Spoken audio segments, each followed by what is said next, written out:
But what I would like to know is if there's anything you would like to report on, like that you used stuff and it worked or it didn't work, or you need some help with something. What you want to get out of today's group, and if you're willing to, again, you guys all know this if you've been in my groups, right? If you're willing to be a clinician or a client in any part of this, you can say that too. So Rebecca, hello, hello. Something that I've been starting to use with the container is that instead of having them like that whole walking away, I've been having them go until they feel that the connection to the container is gone. And I have had a lot of success with that, of like transitioning from the container and that compartmentalizing into doing the other resourcing. So that's something that I found that's been really helpful. A lot of people don't know what you're talking about because for the container, no, I teach that way of walking away because of that. Other people don't teach it. They just teach, put it in there.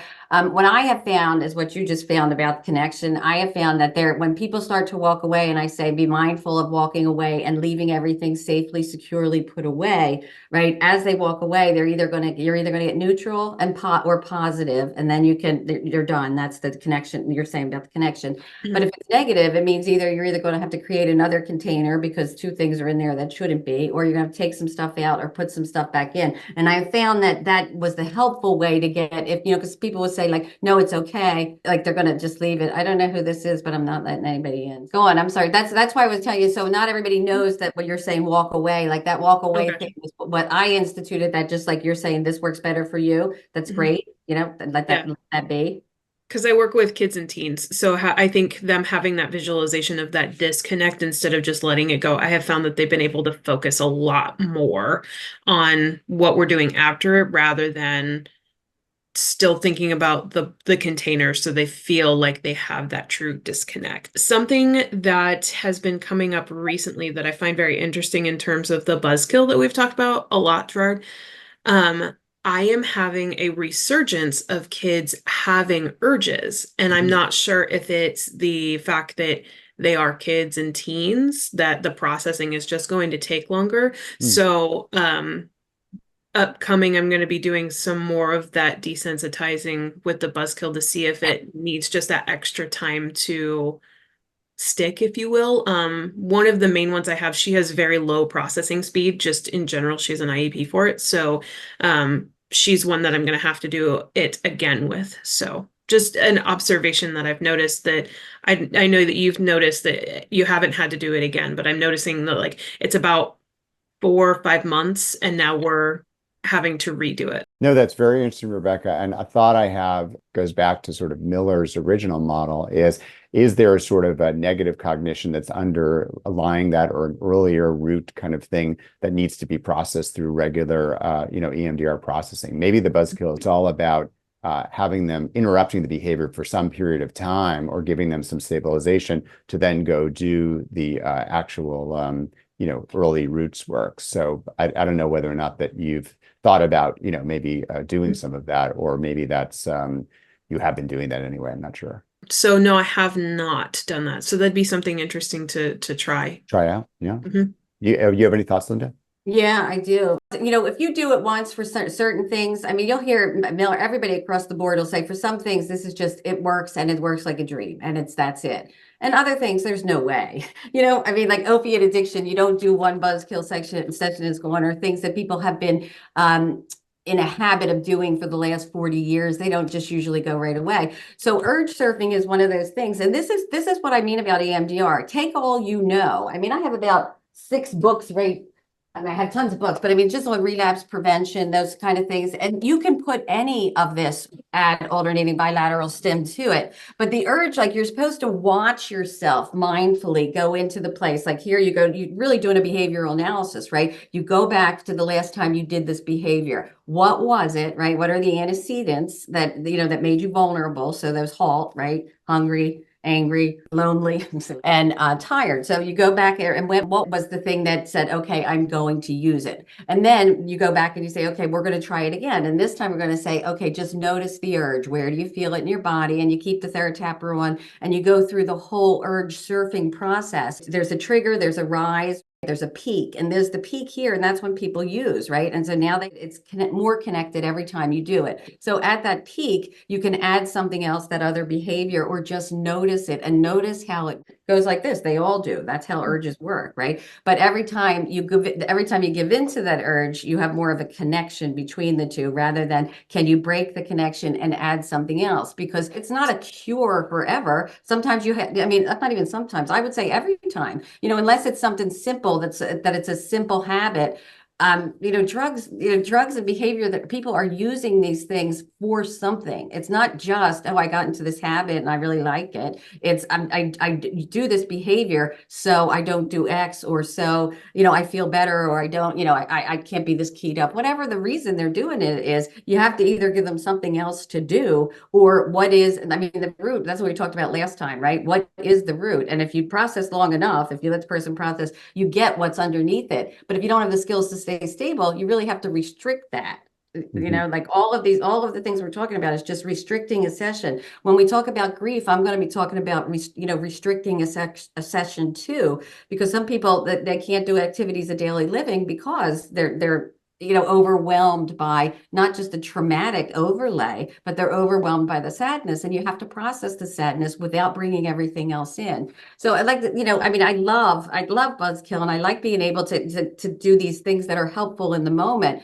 But I don't think that these are okay. If you had, if you did this, then you're healed. I think it's one of those things that it's okay. What else can we do? Right? You're coming at it from a bunch of different angles, right? But like the whole thing about we talked about with you, with somebody that's using self-injury, right? If they don't have anything else, I mean, what you have is a destabilized personality, because they don't have any way to regulate their affect, right? And I know you don't have that with your person, but a lot of people would, right? Of, oh, okay, I can do this Buzzkill, and then they're not connected to that anymore. But that was the only thing that was keeping them alive, right? It's like this or suicide. So you have to, like, the next time they come in, you're going to keep up on it. How was it? What was challenging? And do it again and again. Until you figure out what the triggers are, until you figure out what else they can do, what else works. And eventually you have to get to the origin of it, and you do have to process it. These things are all like helpful for people who don't have the skills to stay stable yet in developing the skills to stay stable. Just want to lay it out that way. Go ahead, Gerard, back to you. No,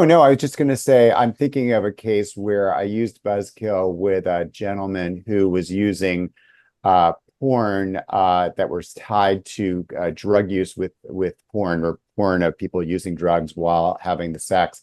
And when we just tried to desensitize him, and it sort of worked, but then it didn't, because there wasn't other stuff that was helpful to him to sort of keep him from going back to behavior. So we added in, and I'll show you some of my slides later, we added in stuff like he texts me when he successfully sort of can masturbate using porn or whatever without thinking about the drug scenario or whatever. And he's decided every day in his phone, he makes 1 check, 2 checks, or 3 checks as to, he's doing a mini 12-step, but just with himself, because we explored 12-step and it was too scary for him. But anyway, he's doing this other thing where he's keeping it front of mind all the time.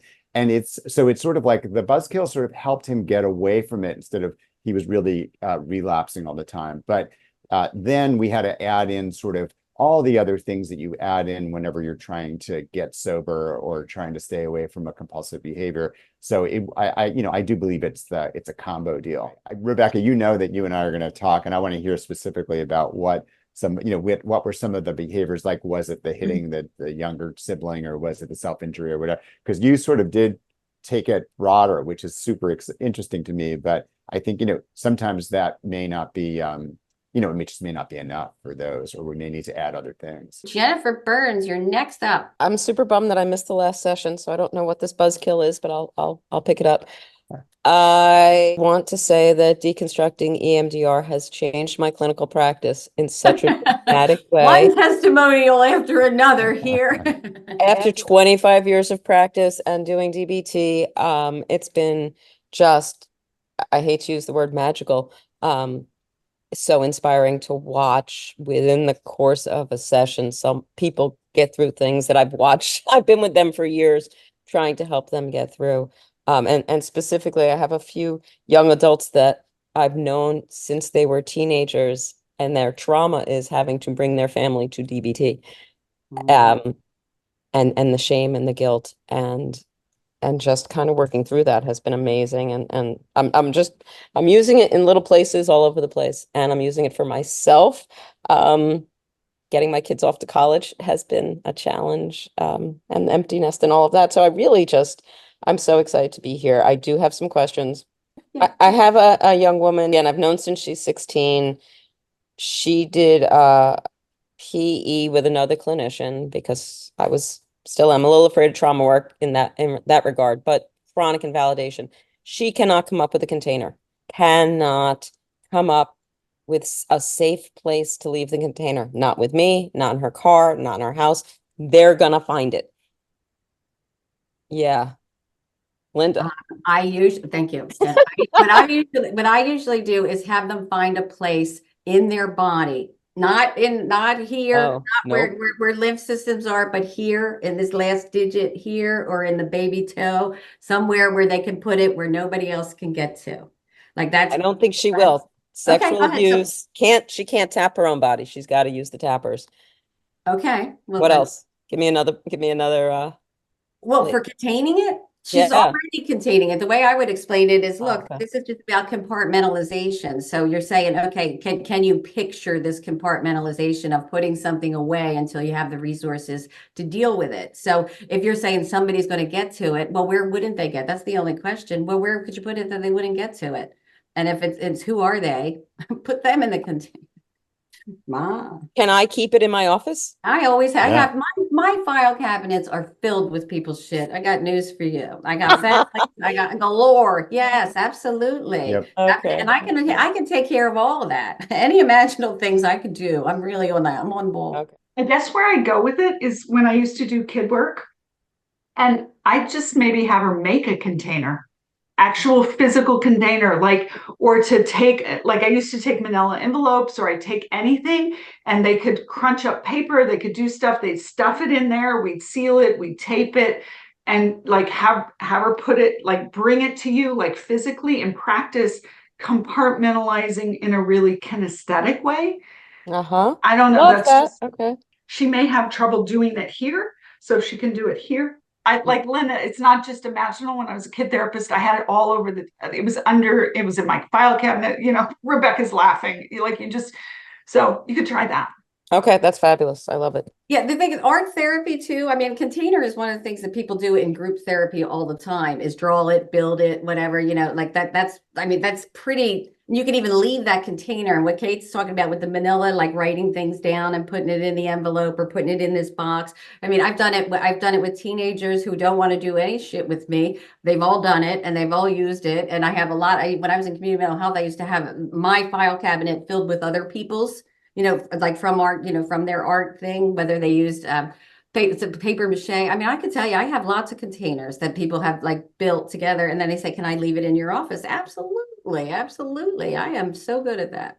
And yeah, you can be too, Dr. Jennifer. I actually like the idea of a piñata. Yeah, and no, they might come out. That's going to be tainted real quick. That's true. That's right. You're right. You You got to be able to open and close it. Okay.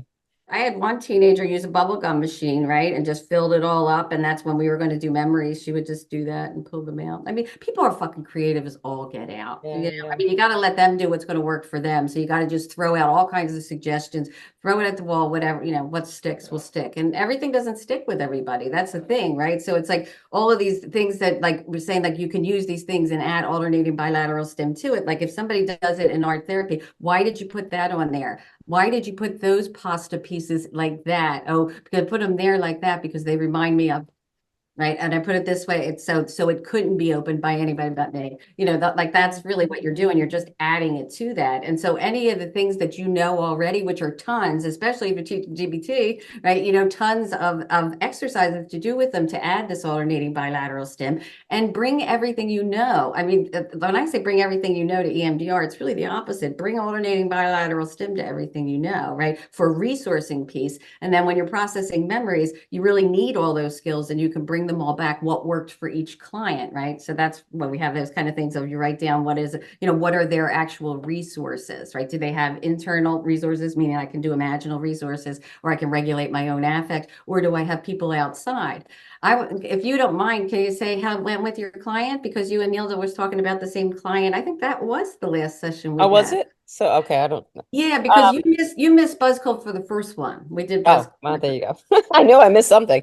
Well, what happened is actually, I ended with her and Nilda's going to move forward.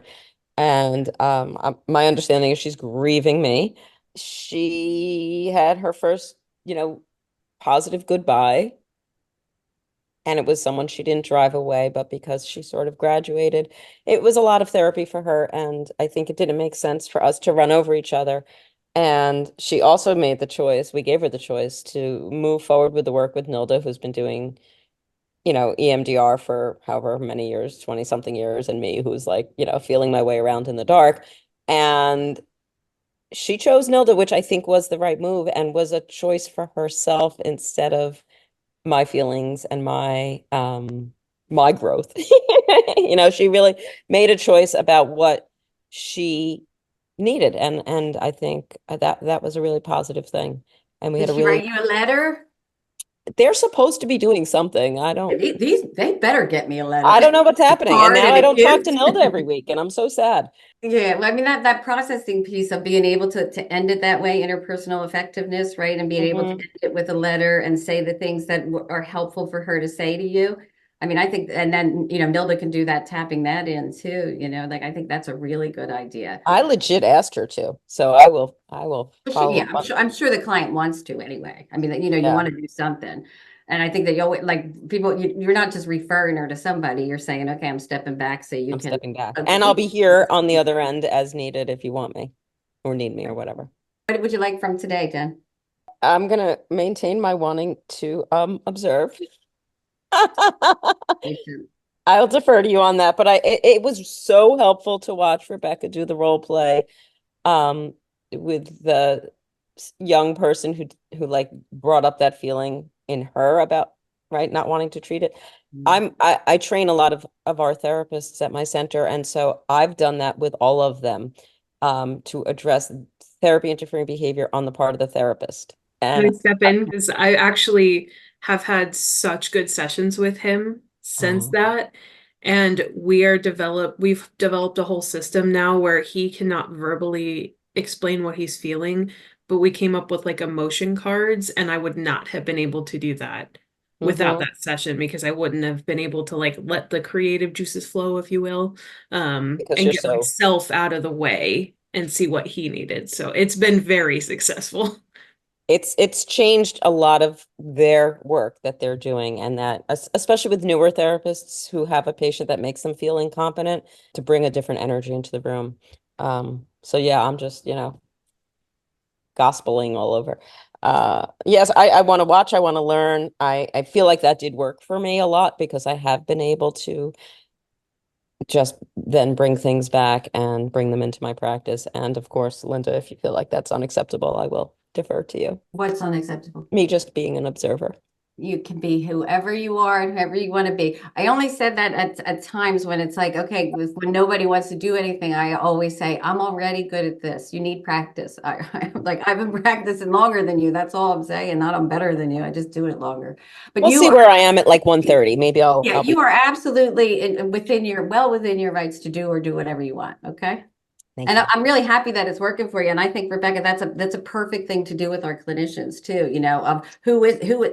When you think of people who have borderline personality disorder, who you're working with, Jen, their job is to pull us out of our role as therapists. That is their Mhm. job. That is what they are trying to do because it's the only way that they feel safe. Right. So teaching people those things of what, like you have an idea of what clients say to do that, or people say manipulation. I don't think it is. I think it's communication. And I think you like to be able to role play you as a client that's particularly hard for that person. You could do that pretty easily and then have them respond to it with the tappers on of what does this bring up for you, right? When you're doing supervision with somebody. I think it's perfect. I think I'm really happy about that. No, I'm not trying to make anybody do anything they don't want to. Let's see. I was the client before, so I don't need to, but I want to report excellent work for Rebecca and I, because so for those of you who weren't on, I had a newly developed compulsion to eat green licorice after work. It is completely gone. I laugh when I see the things. They're right at the counter, the checkout counter every time, and I just crack up. So I have eaten sushi, which is lovely, but I'm not compulsively eating the green licorice from Australia. So it's excellent one time. And I think that's Um, perfect, right? That's what you're saying. Like these kind of, it's perfect for a lot of things, and just for other things that there's deep-seated stuff under it, you got to address too. You can't throw therapy out. Sorry, Katie. so that's just really lovely. Thank you so much. I've been using Buzzkill and it's going well. And I think my experience echoes other people. I just listen and I just write. So when you see my head go down, something has worked for me and I just am capturing it. And I'm happy to be here. So Thank you, darling. Barb Merkston, welcome to the camp. I got a lot out of the learning more about the buzzkill, watching it be done. I've been using the buzzkill and the EMDR with some success. I think the buzzkill, I just need to practice more. But I have had some success with it. And the EMDR is going well. As far as clinician, client, if it is needed, I would be willing to do it. I'd prefer to watch other people do it just because I learn more that way. But I'm open if needed. What I've been finding is using, resourcing the wise self, the adult self, and the triumphant self seem much more comfortable for my clients than looking for a nurturer or protector. They feel like they have to stretch too hard, and then it raises all these issues that they weren't nurtured, and then it goes down a rabbit hole unless I kind of reel it back. And so particularly for some, the triumphant self really sticks with them. So I had this woman who getting her blood and MRI and stuff fainted the last time. We did reprocessing till the end, and she got down pretty low in terms of her anxiety. And then she reported when she got to the hospital, she brought in her triumphant self and she just breezed through the entire process. And so it was really good. So I'm just finding they're using that a lot more. And the deconstructing has given me a little bit more courage to play out of the box. And clients never do what you want them to do. So I was work with this client on Thursday about dealing with his younger self because he's been very timid and not really wanting to reprocess. As soon as I set it up for him to work with his younger self, he just started reprocessing a memory of his father beating him profusely. I'm going, oh shit, what do I do now? This wasn't on the playlist, So I just kind of said, okay, we're going to go with it. He didn't have his resources in place. Nothing was tight. And I think I've always struggled with that, but it worked out really well. And he brought his sadness and his grief and down to a 3. He couldn't go any further because now there's a whole issue of whether he was really abused. So it just has given me so much more courage to really listen and have more my own resources to help in the moment. So I thank you very much for that. And I have this woman who I'm hoping that hearing about grief, she's had a lot of fertility issues and miscarriages, and she has a lot of other stuff going on, but I'm going to see if I can work with her. And as always, I prefer to be a fly on the wall, but if really needed, I would jump in, of course. Well, do you want to ask a question? No, Shel. When you say use it, you were doing resourcing and the trauma network opened up. That's what you said? Yeah. Okay, that happens almost all the time, right? I mean, I think that if somebody starts working and we're tapping for a period of time, remember what tapping means, or if you're doing eye movements, what it means is information's moving. And if you have a lot of trauma in your right hemisphere, it's going to get tapped into. I think explaining to clients that this is likely rather than this might happen, like that. This is likely. And as it happens, if it happens and you don't feel like you're in a position, even with that, with me, even with all your resources on board, we can just put it in in the container, and we can even pull out smaller parts of it if that's something you want to do. But I think that I think the mistake that we make is to say like, oh, it's supposed to go this way.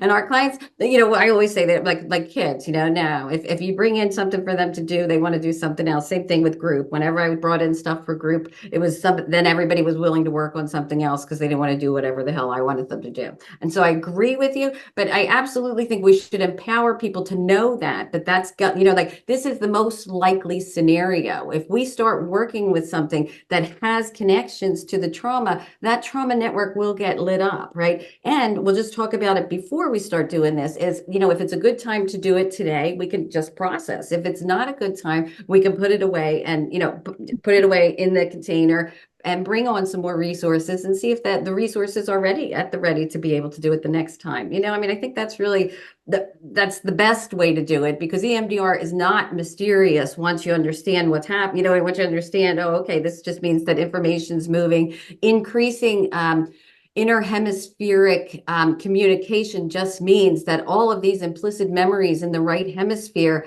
are now connecting up to the left. And the left is the one that says, here's the story, but you can't get the story until the right hemisphere has been accessed with all of the relations, the emotion, the relationships, the emotions that come up, the embodied sense, all of that is right hemisphere. So the left hemisphere has to make sense of it, but it can't, right, if it doesn't have any awareness of it. So I think that being able to do some psychoeducation with people around what we think is going on based on our limited knowledge of, neuroscience right now, this is what we think is going on. And given that explanation, it is likely that trauma memories will get activated. And what will we do with them today? Not what will we do with them? What will we do with them today? So I'm glad you feel empowered to use it. That's why we wanted to do this, is because EMDR is not scary when people when you're tapping in skills for stability, that helps with processing memories, but it also is improving quality of life, which is what we're hopefully what our clients are getting, right, out of each session. It doesn't mean you're not going to feel sad. It doesn't mean that you're not going to have the full range of emotions. That's kind of the goal, right? So the sadness, when I'm going to talk about grief, when we talk about sadness and grief, that's the first thing we have to say is your sadness is going to increase when we start this. When we talk about grief, 90% of all trauma work is grief work. It's of what was lost because of this particular incident or all of these incidents, so to get people to understand that therapy's goal is that you access the full range of emotions and a coherent narrative of your life. These are the things that have happened, and this is how I got to the way I am now, right? That if that's your understanding of what therapy is for, that should also be your clients. That's my opinion. Yeah. And Shelley, I have one other thing to add to what Linda said, which is that you reminded me recently of working with a client where I thought we were going to be doing a very discrete, specific piece of resourcing around something. And I know the client well, and I know her young abuse history. And what happened was in trying to do this one piece, suddenly she was back in the kitchen and mom was looking at her in that way and all of that. And I did the thing where I said, hey, maybe we want to just contain this, if we don't want to be doing this today. And she said, no, I really want to do this. I'm here. And so I said, all right, well then, and I know her resources. I said, first, can we look at this through adult eyes? Can we stay in your most highest self, present day adult eyes? And that's how we're going to see the scene. Yes.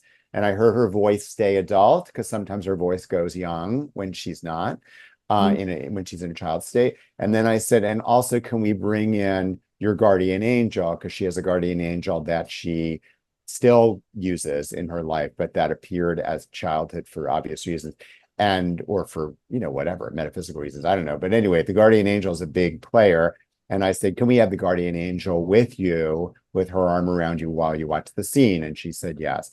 And we were able to actually do processing. I did not think we were going there, but I wanted to first give her the option to not do this, because we weren't thinking we were going to do that today. And I've seen her dissolve before. But she said no, she wanted to. And then I said, let's use these distancing techniques, resourcing techniques while we do the scene. So if you at least know what those reasons, I know what you're saying, sort of like old school, like I like to, first we're going to do the safe place, and then we're going to do this, and then we're going to do that, all the steps.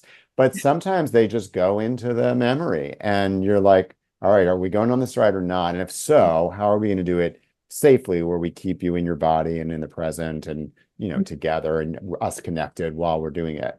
And it worked great. So any of those things are all things you could do. Right, thank you. I just have a question, and just because it's on this topic, I was speaking to a support group of people with who'd all lost children, dead children group. And I was teaching them about what EMDR was because they wanted me to come and explain it. And several of the men in the group had the question of, can't we just learn this and do this with our wives? Just the two of us. Or can I do this alone? And, I was very clear that my bias is, traumatic experiences are often a feeling of isolation and aloneness, and you can tap into other things. I'd love to hear any other language, because I get this a lot when I'm trying to just do a little snippet of here's EMDR and here's where it would go. But lots of people want to do it, they want to only show themselves or do it with the spouse. So I'd love it's an interesting thing, because I felt very concerned for these people in this group because once they start tapping the memory networks, these people have traumatic death of children. So any thoughts on that, about how you would answer why we don't want people to just do it alone?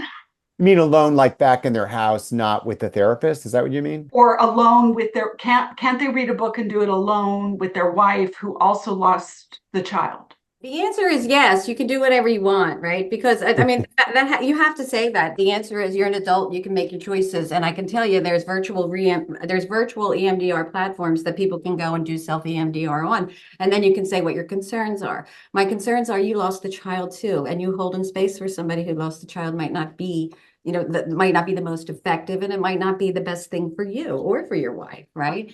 I think that all of us know, if you've taken an EMDR course, most of us have done EMDR on ourselves. And come on, really, how could you not? It's like, oh, this works, let's do it. But I always said to people in my courses, I always say, there's a lot of people in this room that really need to hold space for other people because they haven't done it yet. Could you give that to somebody? Give people that opportunity to do that, even though most of us who have had trauma, if we go the way of nobody's trustworthy, I'm the only one that can see me cry, I'm the only one that can see me sweat, then we don't have the connection that we need to be able to be held in that vulnerability. And if somebody else is equally traumatized by it, they don't have the ability to do it either. So that's what I would say. And I would also, at the end, I would say, and you're an adult. Here's if whatever you decide, I'm telling you why I think it's not a great idea. And that's all that's what I can say to it. So Gerard, you got something? Anybody else? I was just thinking that sort of from a neurobiological way, they're going to be going when they start grieving or when they start dissociating or whatever's going to happen, to a place where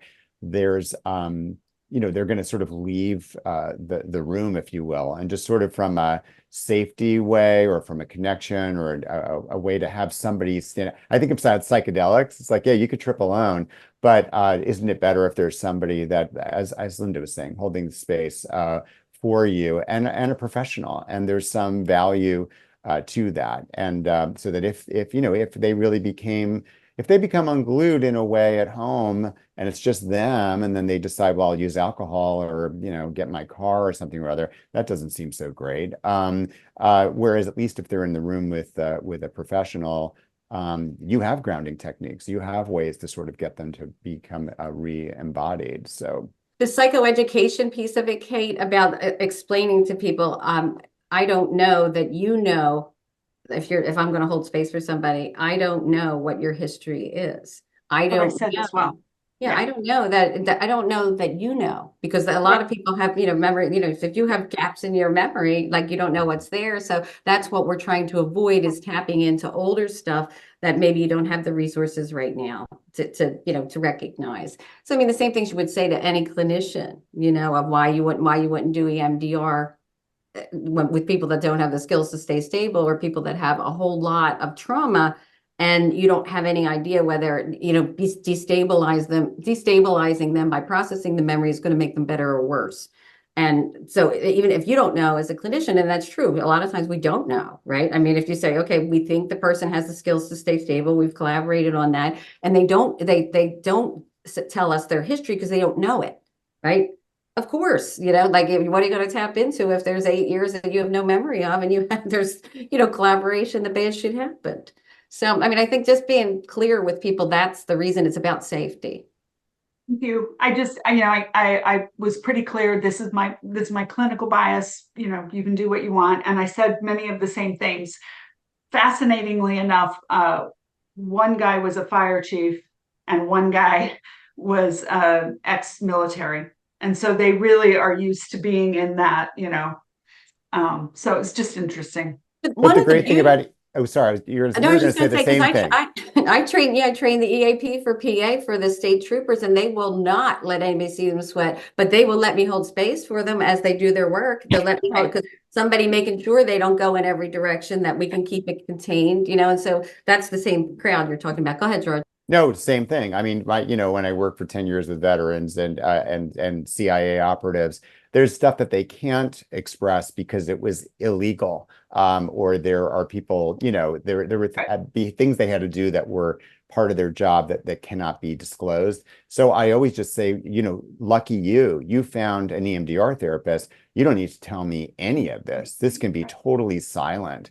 You do not, all I'm going to do is just check in with you and in the most general way. You don't need to tell me one iota of this.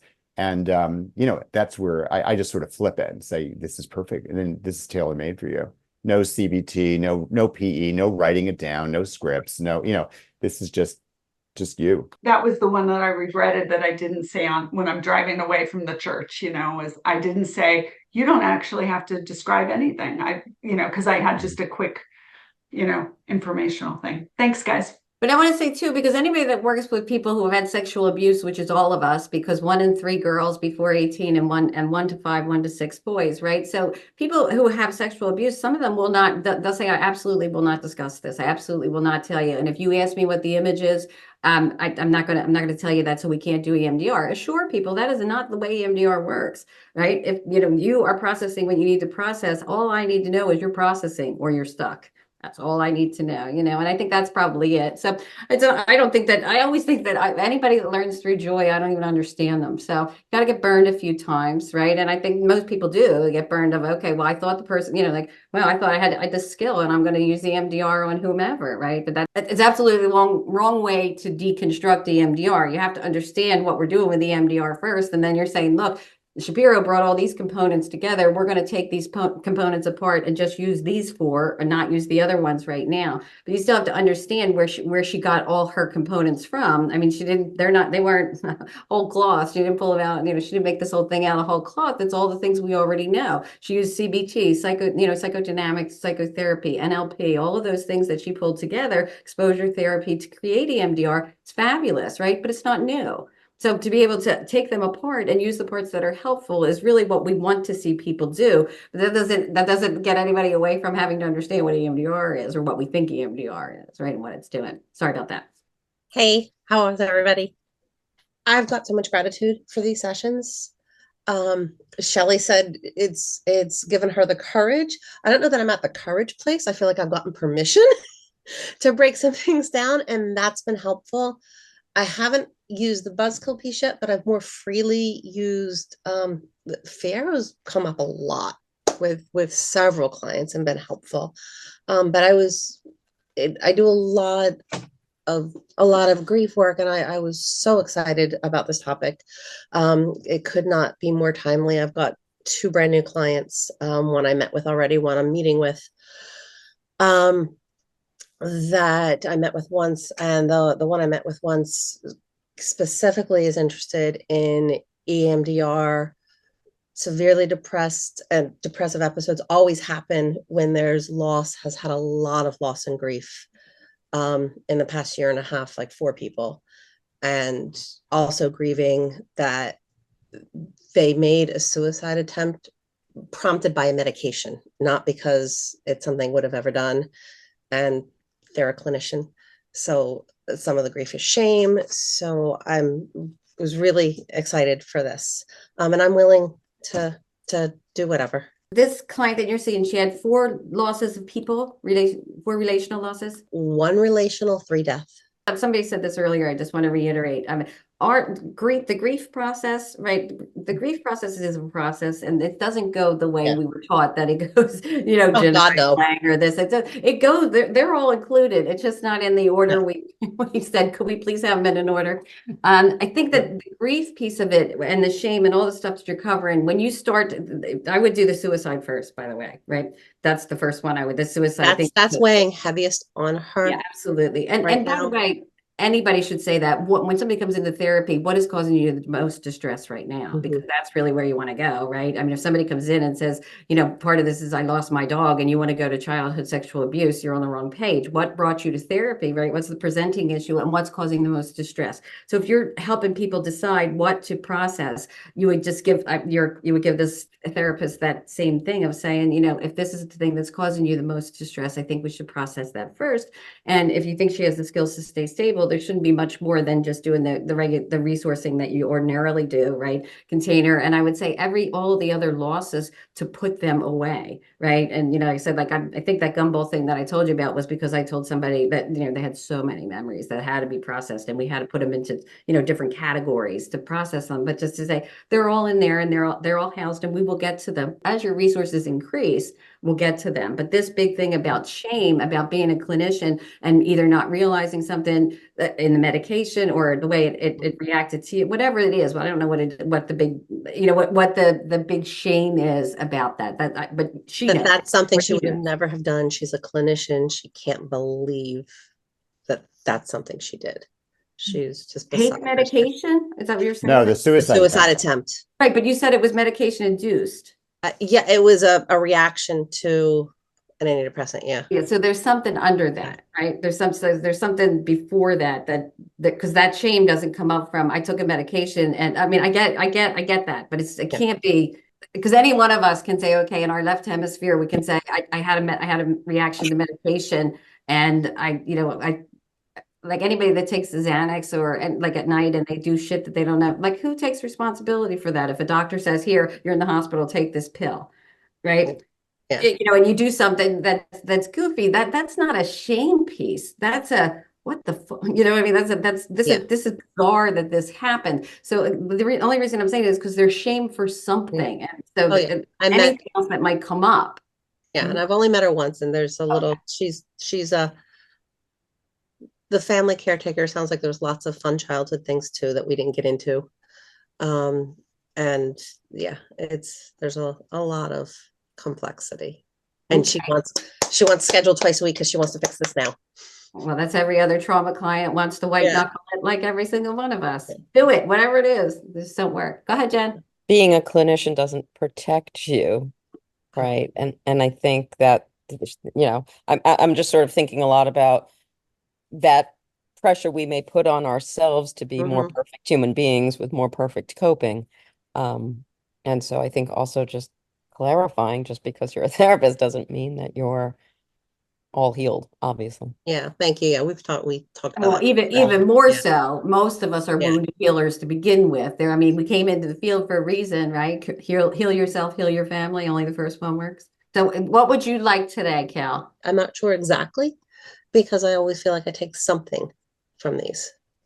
Well, I want to say I'm going to do a little bit on grief and talk about this one particular protocol that I absolutely love. It's no different than emdr, but it's hilarious. It's hilarious to me. But I'm going to present it because somebody made me read it, and I really like it because it actually happened in my session before I read the book. So I think it's pretty cool. Anyway, that's what I'm going to talk about. But the piece of this that's grief is not just relational grief or losing somebody to death. I mean, we grieve when we lose a job. You grieve when you make a choice. And, because it's, if you're going to make a choice, one of them you have to grieve the loss of, because you're not going to pick that one, right? But I think most of the time when people have problems with grief, sadness is not a problem. Grief is not a problem. It's a problem when it's complicated by something else. So if there's a traumatic overlay, whether it's suicide, whether it's like older memories that are coming up of unresolved grief, those kind of things that you have to be cognizant of. But the real kick in the ass for people is to say, once we process through that traumatic piece, what's under there? Right? I mean, we know what's under there. It's the grief piece. And are you willing to do it? Right? Are you willing to do it? Because you have to do it. I mean, it's the debt you owe. It's the debt you owe for the relationship. Everybody has to do it, or the next time it comes up, you're kind of sunk. It's not, you're sunk for the next one. So I'll talk about that. And I'm going to talk about, inviting the person back for the conversation, which I think is really, that's the most exciting part to me, because it happens spontaneously for some people, and some people you can, that's the way it's called, induced, to induce it. So we'll talk about that. And again, nobody wants to hear that 90% of trauma work is grief work, because grief work sucks, right? But that's it. That's what we're doing. We're saying, okay, we have to process these losses so we can move forward, right? So you can be present in the present and plan for the future, and all this stuff doesn't keep coming up for you. So I'm excited to do something. But if anybody's thinking of something that they're grieving right now, or that they're having trouble grieving, or have some complications with it, I'm happy to do a session with somebody after I talk. But Gerard's also going to present something and then offer a session. So that's where we're going to go with this, if that's okay, if that's all right with folk. Want to do your thing first? So this talk is actually something I'm going to do at emdr, but the idea is how to use resourcing, how to use pieces of emdr specifically for help with addiction or compulsions. And so I'll just run through these slides. The first thing that is sort of counter, I think, to the idea of when to introduce alternating bilateral stimulation is that I will introduce alternating bilateral stimulation really early on, and I'll give you my rationale. So I want them to already experience how alternating bilateral stimulation can ground them, can help them to get centered, to become in their body, to engage the parasympathetic nervous system in a way so that they can tolerate either what I'm going to ask them about, or treatment planning, or any of that. So I will either in office or virtually have them use tappers like the ones on the right, or I will just teach them the butterfly hug, which is on the left.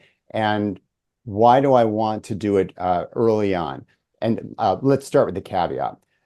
You do have to notice early on, or if you've done a DES, or if you've learned something about dissociation, you want to have an understanding of, is the alternating bilateral stimulation going to have them dissociate, in which case, you're going to really titrate this, or, be very careful with it. But assuming that it has the effect of calming them or centering them, as opposed to making them go away, you want to have them start with this and practice with this even before the history taking. Why before the history taking? Because as soon as you start to do a general history taking, let alone a sexual history taking or a drug using history taking or whatever, they're going to have elevated affect. They're going to have sort of a dysregulation. And I find that having done intakes for a decade with veterans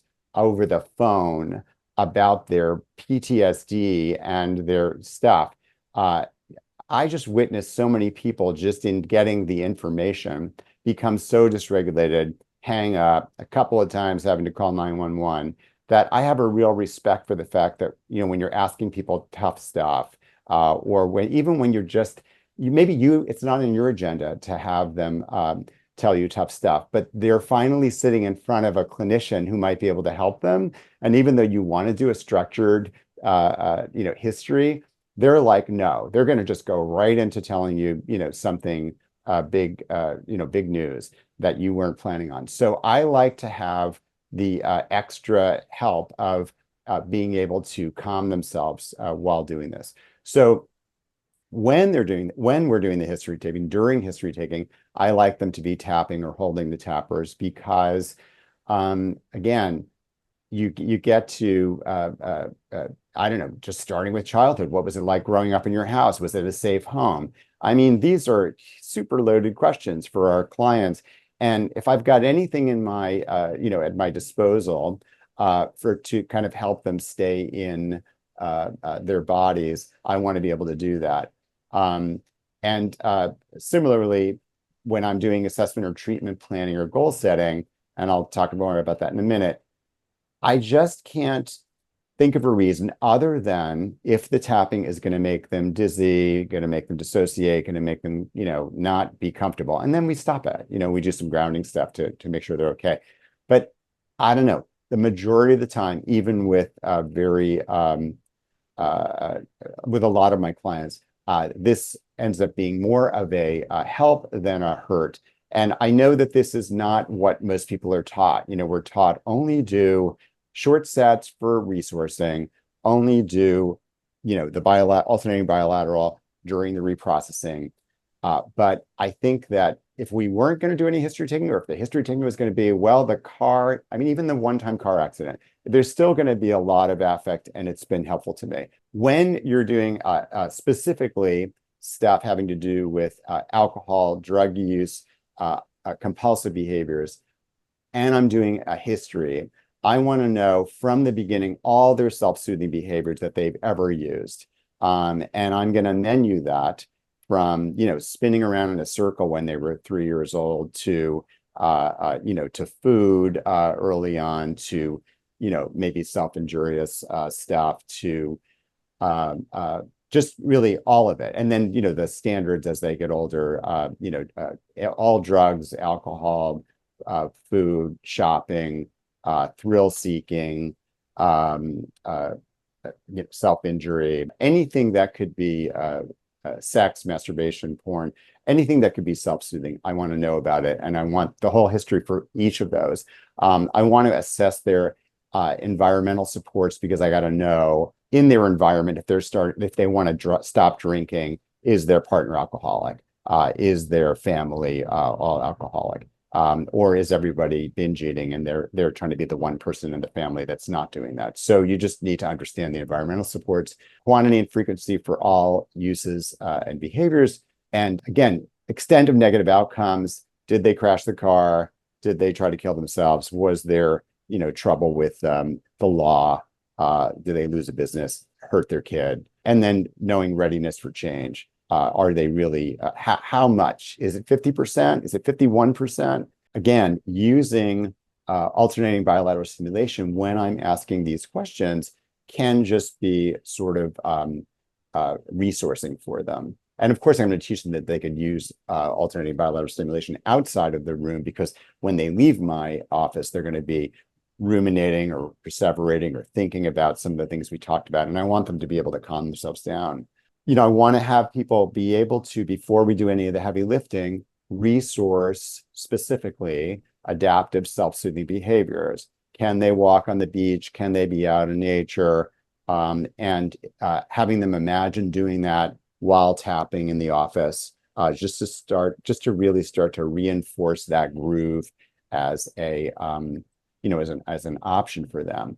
Gardening, whatever their adaptive self-soothing behaviors might be, pushing them to the top of the pile, if you will, as opposed to the more easy and perhaps habitual stuff that they've been doing that's getting them in trouble.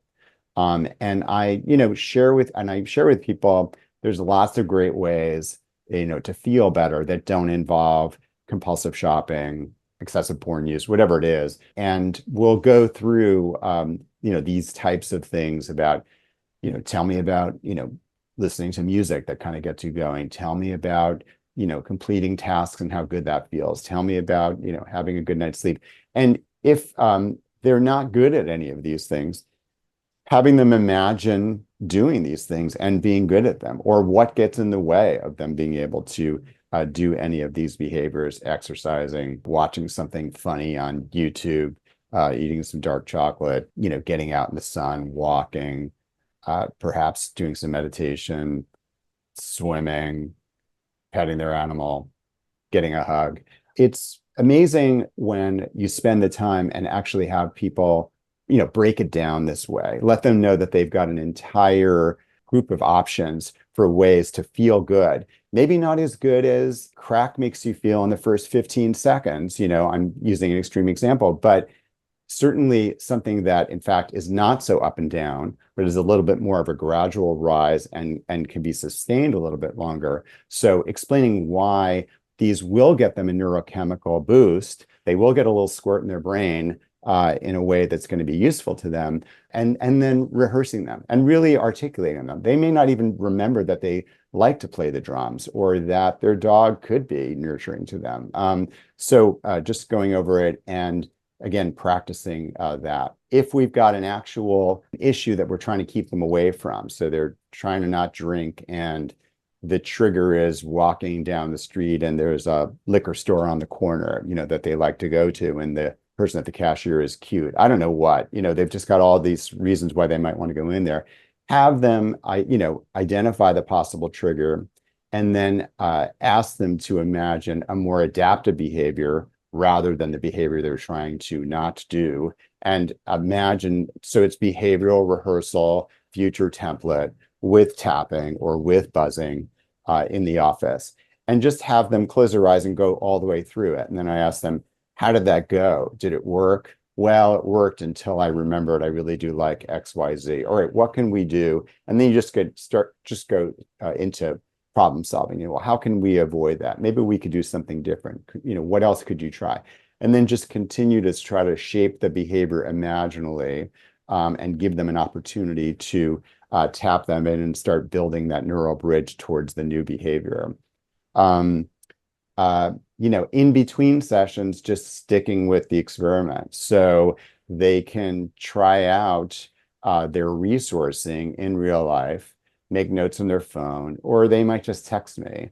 Like I was talking about earlier, this guy that, is now each day deciding he's not going to think about, watching videos with meth use, which is what used to get him off. And instead he's going to think about something else, or not go to that porn site, or maybe just masturbate to something more vanilla, which is okay for him. And then he texts me, just says, hey, I just want to let you know I tried the experiment and it worked. And I write back, awesome. And then, a week or two will go by and we come in and he's found that useful.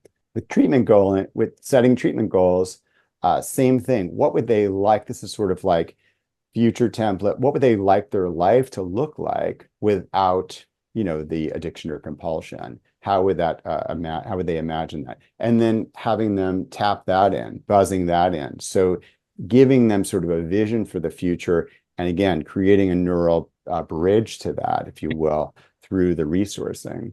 And it might not be total abstaining. It might be about modifying. Again, it's at least we're getting them moving in the right direction. And then, as often is the case, sometimes the modifying behavior works, sometimes it doesn't, and if it doesn't, and they come to the decision on their own that actually I may have to abstain, even if it's just for a day, or if it's just for a week, or if it's for a month, or whatever it is. And that's the new goal, and tapping that in, having them imagine, that as the goal. And all of these things, of course, you're going to be teaching people early on in any addiction work or in any thing, because you want to give them options of ways to be able to regulate their affect rather than reaching for the substance or the behavior. So all of these tried and true ones, including triumphant self, which, sorry, Linda isn't here, but I'll put it there. And then finally, and this sometimes is something I stumbled on just working with a lot of folks who use 12-step, or if not specifically abstinence-based 12 steps, they might use smart recovery or recovery dharma or refuge recovery, which are more modification. They're not abstinence-based. They're, about moderating use. Just having them imagine using this support. Oh, I can't go to AA. If I click on the Zoom, I might know somebody, they'll recognize me. Okay. Why don't we just imagine you clicking on the Zoom, and trying that? Imagine doing it, buzz, buzz, buzz. What was that like? Well, maybe it wouldn't be so bad, because if I'm there and they're there, maybe that's the same thing, and it's supposed to be anonymous, right? Yes. So it's each of the sort of little things that can get in the way of accessing support like this. It might be going to the meeting. It might be sharing at a meeting. It might be asking somebody for their number. It might be sharing vulnerably. It might be qualifying in a meeting. Each of these are opportunities for having them imagine doing the work with alternating bilateral stimulation, ask them how it went. Here's what got in the way. Okay, let's try it again, this time with this other, with this modification that you just came up with. And it's all about, behavioral rehearsal, but with the benefit of keeping them in their body while doing it, and also kind of reinforcing it, so they are more likely to have this additional external social resource for keeping sober. And I kind of ran through that, but I want to just see if that made sense to people, and if it makes sense that how to sort of use resourcing and specifically alternating biological stimulation with these different junctures. When you're doing kind of during the history Mhm. assessment part, where you're having them tap, I noticed I think you mentioned something about how like normally we're taught the slower short sets for resource, the longer kind of faster. Can you talk a little bit about more of what you do there to help kind of generally keep it towards resourcing rather than getting into like a whole So, right. I mean, the That makes thing sense. that the big caveat always is, you're looking for that 30,000 yard stare. You're looking for any sort of sign of, uh-oh, are they going somewhere? And then, if that's the case, you're going to ask them to stop and say, what's going on right now? I just want to check. You started to talk about, when you were little and your dad, and suddenly I feel like you may have left the room a little bit. So this is where you're just going to stop. And, if I see that happening a lot in history taking, I maybe am going to just err on the side of them experiencing discomfort and not having them go out of the room, because I don't want that. I don't want them re-experiencing. But like I say, a lot of times that isn't necessarily the case. And certainly for things like, I don't know, something discrete like a substance use history. They may be, it may be difficult for them to sort of like share because it's embarrassing or whatever. And I just find that the dual attention helps a little bit with the information flow, rather than them sort of getting caught up in like, should I say it? Should I not say it? Kind of like when you have to have a difficult conversation while driving, it's always better because you're looking forward and driving, and it's easier. So just the use of dual attention can, yield some more information in a less painful and a more free way. Just to be really, really concrete for a minute, I had the same question, like during the history taking, keeping the tapping short rather than they're telling the whole story and they're tapping and tapping and tapping.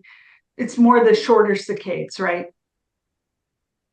You don't know. You try it with the client, not Yeah, I mean, necessarily. I Okay. would try it with the client. I mean, in my experience, it's often they're in my office and I throw the tappers at them and I just let them run. I'm not doing the sort of stopping and starting or whatever. Like I said, Okay. the only thing I'm really super, tuned into is this either becoming too disturbing, or is it, are they going too deep, or are they going away? I don't That's- want either of those things. But otherwise, I just feel like my experience is that they're just more grounded in the being able to tell the story. That's a really fun idea. I've got a couple people that when they're working on stuff, I may just say, let's try this new thing, and I'll just let the tappers run. Because I titrate them differently, just like Alex was saying. So that's a fun, curious thing with some of my more functional folks to see what happens. Thank you. Sure. Maybe a lot of that wasn't so surprising, but it's just sort of, these are all tips and tricks, if you will, or just, places where you may not think about using resourcing or ABLS, where I think you can in these ways. Again, this sort of slightly deconstructed or slightly mixed up version of the elements. I had a question, but I don't know if it's pertinent. Because Alex and I work with kids and parents when we do treatment planning always. So it's me trying to figure out how I would use that, especially with most of my kids, especially the first time I'm meeting them. What do you want to do? I don't know. That's number one answer. I don't know. So it's just trying to figure out how to do that with adults. It's why are you seeking out therapy? With kids, it's why did your parents drag you here? So it's just my wheels are working. The thing with kids, this better than me. I mean, you could always just say, I like to do a game where when we talk about this stuff, I have you tapping your feet while you're telling it to me, or we sort of play the drums while you're telling it to me. Whether or not that is just introducing it as sort of like a banal kind of way to communicate or something or other. I've been tapping most of this session because, I find it useful when I'm in groups like this. I haven't dissociated. It hasn't been bad for me. It's been good for me. So I just think it's interesting to be able to use staying in your body in a way for these kinds of things that we don't necessarily. And I think we've been warned a little bit against, like, oh my God, only do it at this speed for that, and only do it at that speed for that, and don't do it when they're talking, and I don't know, all this stuff. When you started talking in the beginning about it, Yeah. I'm going to put these both up here because if you work with couples, the AAI interview is perfect. It's a great thing to do. But there's one that's a handout that I have that is AAI inspired questions. So if you open that, just the inspired questions really ask about, they tell you what about a secure, blah, blah, blah. But they ask you to do things that are really difficult. Like, as a child, did anyone close to you ever die or leave you? How were those losses for you? As a child, when you got upset, what would you do? What was it like the first time you separated from your parents or your caregiver? All of those things are diagnostic, right? I mean, any of those questions that you could do this with the tapping too. I'm going to ask you to tap, and the harder it gets, I want you to tap faster. And you're not doing it for any reason other than for the dual awareness, right? You're saying I'm going to say go faster if you feel a little distressed, or I'm going to say go slower if you feel distressed. It doesn't matter, right? It really doesn't. And what's going to work for that particular client? Those questions in the AAI are especially the ones that are for us, right? They're for clinicians to use. The rest are they were used for research. But basically, you're asking people not, did your parents beat the shit out of you? Did your primary caretaker abuse you or neglect you? Would you mind betraying your primary caretaker to me? You just met me 3 minutes ago. But if you ask questions that are inspired that way, to say, when you were sick, who would take care of you? Like, if I'd say, when you're 8 years old, who would take care of you if you got sent home from school, right? It's diagnostic to see whether they dissociate there, right? Because in assessment, that is when I know you said that you have to assess for dissociation before you do the assessment, but it's really, you can only screen for dissociation. You can't really get a diagnosis until you know the person a bit, right? All of the assessments that we have are for reasons. It's not like, how much paperwork can we possibly fit in this chart? It's, do we have anything that's really helpful for the clinician to reflect back to the client? So if we have these questions where you see the client saying, well, there wasn't anybody to take care of me, because when I would get sick, I came home from school and I see my mother, and then no, I think everything was okay. Like, when you see that, you just know somebody changed tenses. There's dissociation, right? You have to watch the client as they answer these questions.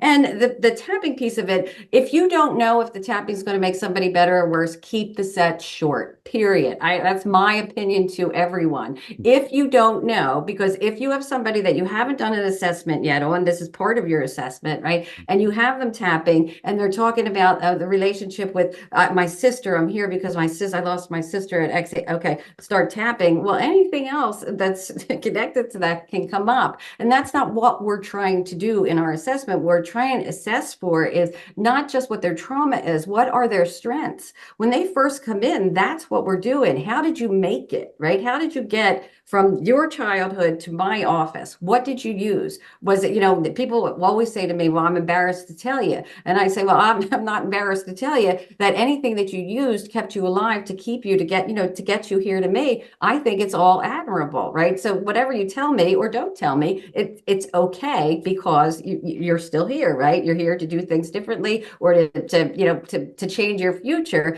None of us are going to change our past. We have to come to grips with our past. And basically we're saying we need a coherent narrative of how I got from here to here. And if it was quote unquote maladaptive only means that the costs are higher, right? I mean, sorry, the costs are higher than the benefits, right? So if that's the case right now, we would want to work on developing some more skills. All of that should be taught to the client, right? That is not something that we hold as, oh, we're holding on to this because this is our job.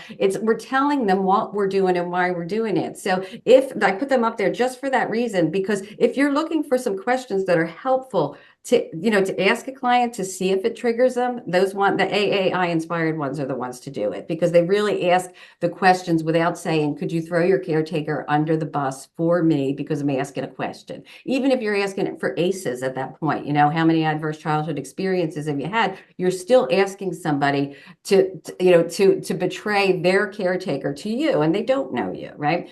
The other piece of it, the other piece of that is the skills building. Skills building should start the first time you meet the person. So in your assessment, when you see that somebody changes tenses, or you see that somebody seems to go away, or you see that, their pupils get real tiny and, they go a little white and they start to get real like looking real tense, or if they go white and they can't talk anymore. These are where you go, this is what I'm assessing. This person is dissociative.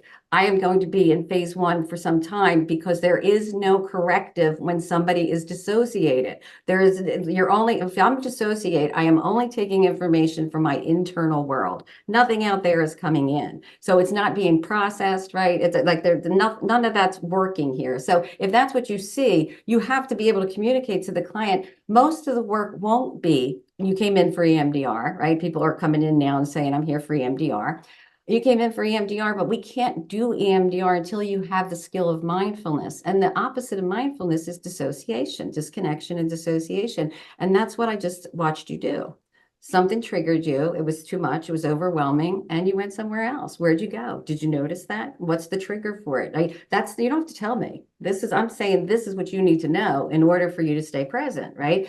Most people have had really shit shows for childhood. That's what they had to do. That is what we had to do, because you couldn't run and you can't fight. The sympathetic nervous system was of no value to you to get away, because you're still, you have to live with these people. You are not getting an apartment at 6. You're not getting an apartment at 4, right? This is what you do. So it's the escape when there is no escape. And it is the most important part, by the way. If anybody asks what's the most important part of assessment, you are assessing for dissociation first if you're working with trauma, because when somebody's dissociated, there's no corrective. You can't make any changes. You have to be able to explain what dissociation is, how it's helpful, and how it's costing now. What's it costing them now? Because if there's anything that feels even not dangerous, I'm going to say, it even feels like it could be a threat, and I go away, I can't protect myself. I can't protect myself in the environment, even though now I may be, I may be 40 years old and I may be training at the gym every day, but I still can't, if I dissociate because I see a dog, and my father had a dog and my father did, like whatever, that gets kicked up. You have to be able to say, this is why dissociation is no longer working for you. Keep it because you have to go to the dentist. Keep it because there's things that you can dissociate when you want to do it volitionally, but you don't have any control over it now. Something happens and you go away. I have to be able to say to you, where'd you go? When'd you go, right? And I was talking about in group, we do attendance a lot, every 8 minutes for trauma. And again, all of these things are helpful that we're talking about, but none of them are helpful unless the patient's in the room, right? Or the client's in your room. If they're not there, none of this matters, right? So again, dissociation is the top thing for assessment. And you're not just saying, I want to do your DES with you. If the DES is high, go over it with them. We did the color coding the last time. And if you hadn't seen anything, we're going to give you this. I've edited everything so far. I'm going to give it to everybody that's been involved. But basically, the color coding is really helpful so you can have the conversations about dissociation. But then what are the interventions you're going to use? Because you can't just go, oh yeah, person's highly dissociative, let's move on. It's what do we do now? Well, we have to convince them that embodiment is going to be helpful for them. We have to convince them that mindfulness, even though it's a hard thing to do and it's a hard thing to stay with things, tolerate, to be in the room, even when you're distressed, right? Even when, people scare the shit out of you, when you dissociate, you've never stopped the avoidance. You never stand there and say, it's different now, right? Because it is different now. I have a ton of different resources than I had when I was 6 years old, right? It's very different, but my experience is I go away and the same memory network gets activated and laid down again of this is how I get away from it, right? So to be able to do that psychoeducation in your assessment is what you want to do, because then any of the rest of the stuff you can do, right? So if the client isn't highly dissociative, all of the, all of the sympathetic arousal reduction is helpful. But if they're dissociative, you have to get them out of that, and they will go into a sympathetic response, but you have to get them back into their window of tolerance at some point, right? It's much better to have somebody in a sympathetic response, right? Although things coming in through a scared body, it's not neutral, right? But it's better because at least they're taking in some information. The information they're taking in is, where's the threat, right? But you can communicate that to somebody and say, I know that your body looks really uptight. Do you feel scared? Can you look around? Is there anything that is scary right now? Because we can open a door. There's a lot of different things we can do just, to make it better for you. And I'm talking about assessment. If you've had childhood sexual abuse and now you are in a room with somebody who has more power than you, and it's a 10 by 10 room, it feels pretty threatening, especially, if it's a male, female, whatever. If you had a perpetrator that was female, then if you're a female, you're going to trigger the person. Most perpetrators are male. Unfortunately, you two guys might know that, but that's kind of the case. So if you're a male, you're already triggering people just in your maledom, not that you've done anything. But I think those are the things that are the most important. These things are all helpful, but they're not helpful until you can until you can say this person is not highly dissociative, right? I have to say that because when I put this out there to people, it's like, no, you cannot do an assessment or a screening and then ignore it.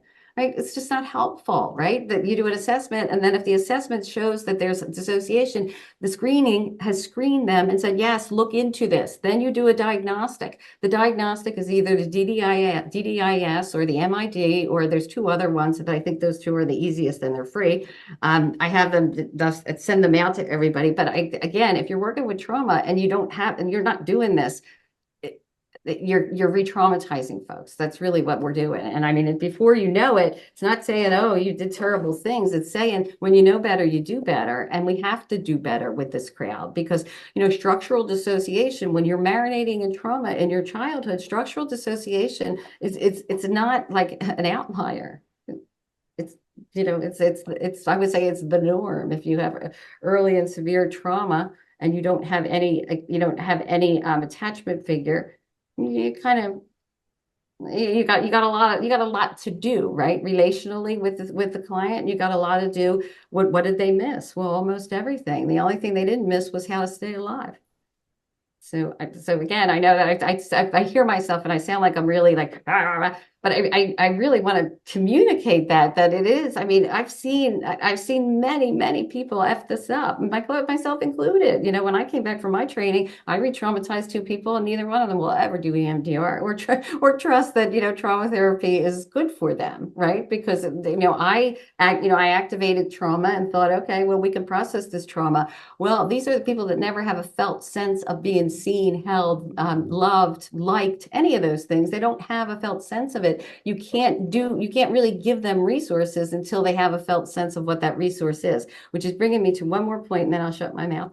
Basically, with resources, right? All you're saying is what's missing.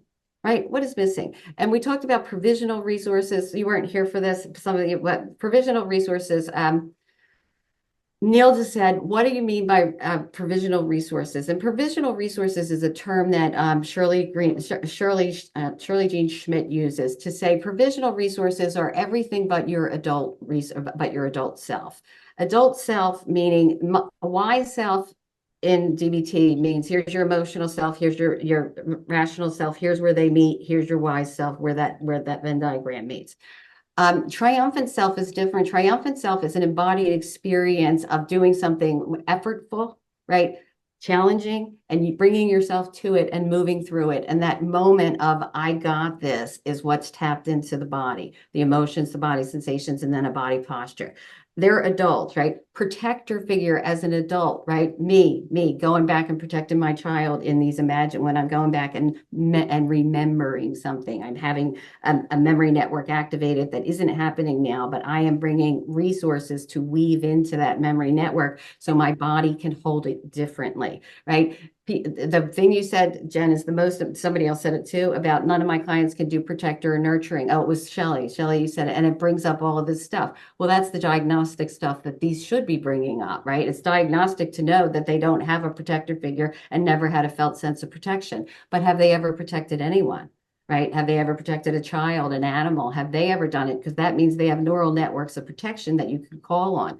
For nurture, have they ever nurtured an animal? Have they ever nurtured a child, right? Those are going to be the adult, these will be the adult self that goes back to, protect and nurture the child, because we are not reparenting people. We are not reparenting people. We are tapping into their adult self. I'm saying if you're working with kids, you have to just blot me out for a minute.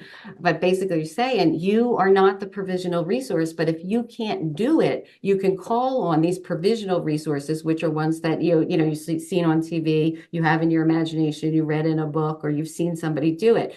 Basically, I've seen this before and I long to be nurtured, but I have so much shame around not being nurtured and needing it at this age.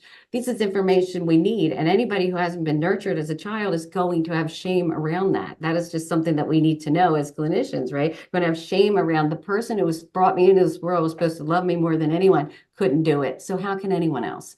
That is what the world belief is. That's the belief, right? For anybody that was not nurtured, right? And everybody that's alive was nurtured in some way too. But these adult selves, as we're saying, that is not a provisional, that is what we want. We want to develop all of these parts of the adult self. So if we're processing memories, we can use them, but we're using them in real life. We're the adult in real life. We're the adult that does life here. So that's all I really want to say about that. Resourcing, they're not the same. Wise self and triumphant self are not the same, but they're both different states. There's a state where I was able to nurture somebody else, or there was a state where I was able to be nurtured by somebody. Or I watched this movie where, this woman had 8 kids and she was like, it's like she could nurture all these. I have a neural network that I can activate, right? The idea is to get somebody to have a felt sense. Sometimes that means creating an ideal caretaker, an ideal mother. This is something that Gerard and I have been talking about. All of these resources are not new. Nobody, these are all things that have been done for millennia, that people have been using these things in storytelling, narrative, whatever. Okay, can you imagine?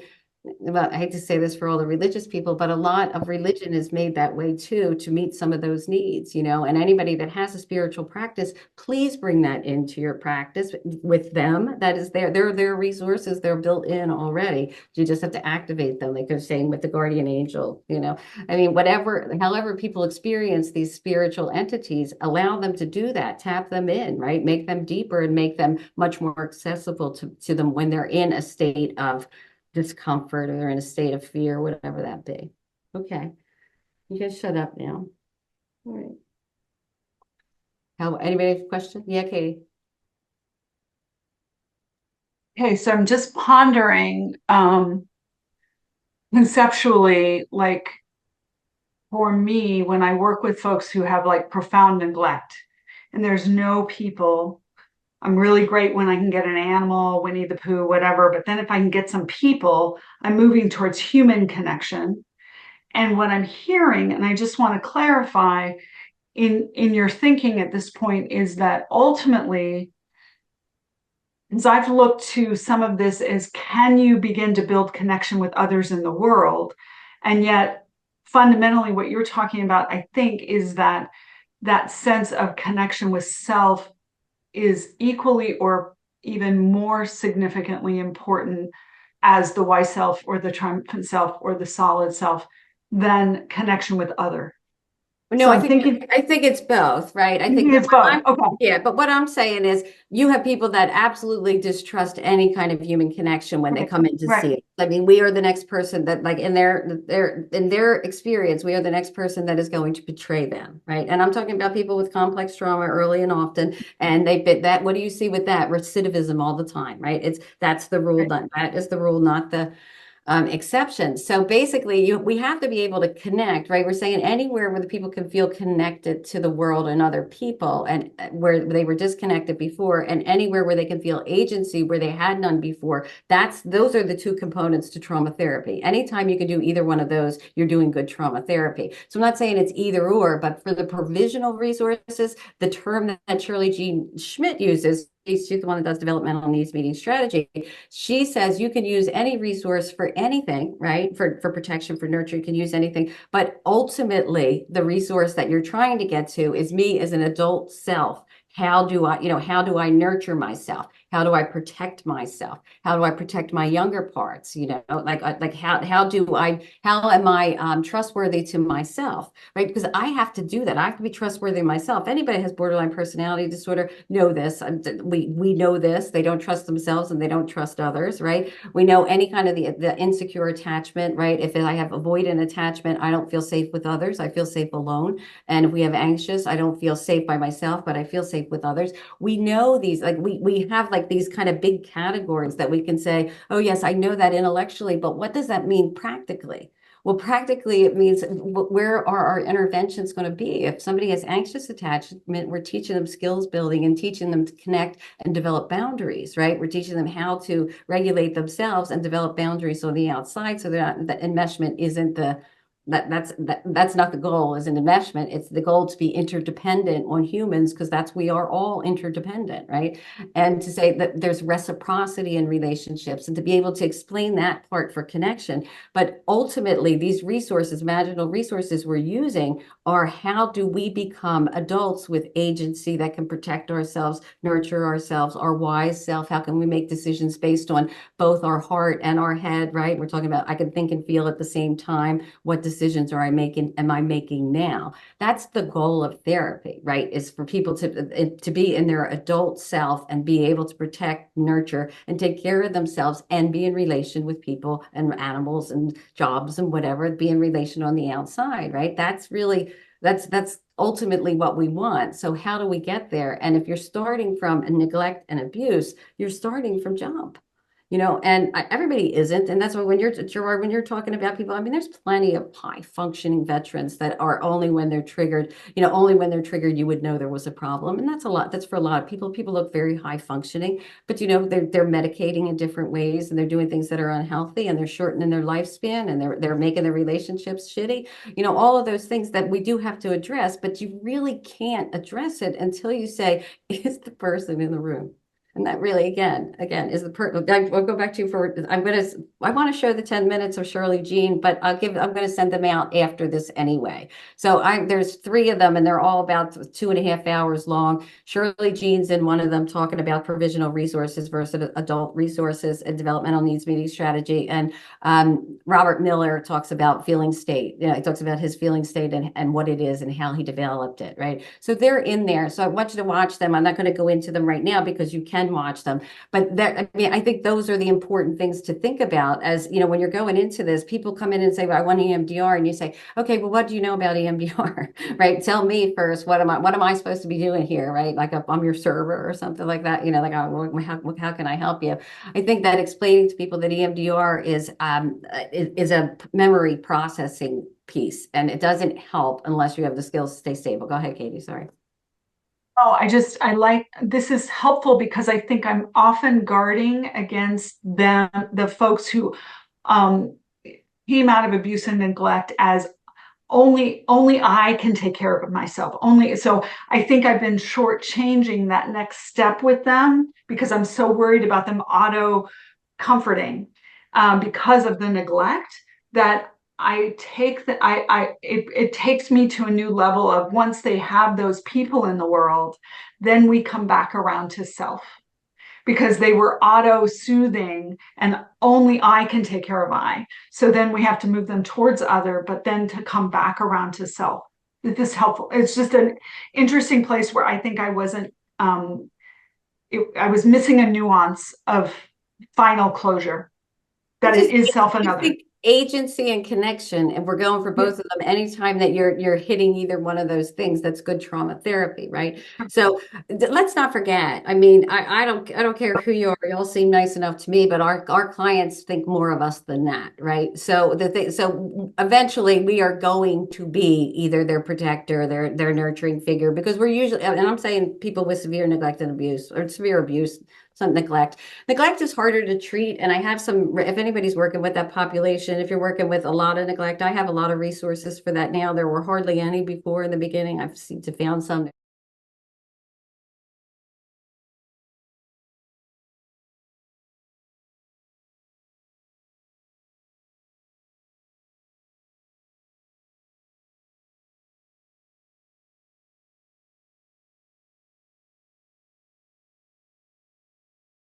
There's a broad named Ruth Cohen who's working on that too. Neglect is hard because there's nothing where there should be something in the brain, but we can create these, and corrective experiences are, I mean, that's our job, right? Is to create these, create opportunity for corrective experiences in therapy and outside of therapy. So it is never about, people aren't trustworthy, but when they come in to see us in the beginning, they should not think we're trustworthy if all they've ever had is interpersonal betrayal. So, I mean, it should make sense that in the beginning, they have a lot of questions about us, but if we're reliable and trustworthy for any length of time, they are going to use us as a resource. So that'd be we're kind of an artificial relationship in a sense that it's not reciprocal. We're never as vulnerable as them in session. Otherwise, we're doing our own work. So, but we are there. We're reliable. We're trustworthy, and we're focused on the relationship and them, right? Rather than us in relationship and them in relationship and them solely. Is that a word? Solely, maybe. We'll see. Anyway, that's what I got. Any questions on that? Yeah. Does it make sense? I know I've said it before, and I know that I'm like, I want to, but what do you call them? Like I'm making a big, but I think that's the most important thing anybody can take from this. If you can assess for dissociation and you have a dissociation, you work on dissociation, all these other things work. If you're working with somebody that has dissociation in their criteria, it doesn't mean you can't use tapping. You can. It means keep your eyes open, have them keep their eyes open, and you look at their eyes and keep the set shorter. If you want to do eye movements and you learn tactile, you can do this. If you want to use one of those, I've developed a website just for EMDR deconstructed, and I have where you can get tappers or where you can get these, where you can have the remote sessions where if you want to use eye movement, you can. But also on my website, there's one of those things that just go back and forth. It's a ball if you want to use eye movements. Most of the thing about eye movements is they have to keep their eyes open. So for dissociation, it might not be the worst thing, right, to use eye movements. It's not, when you're doing like these kind of resourcing sessions, you don't want people to have long sessions with their eyes closed if you haven't assessed, right? If you haven't assessed for dissociation. So again, all of the stuff is lovely. It's great. And we can use all of it, but that's one step that you can't skip. You can't skip because you got to be there for it.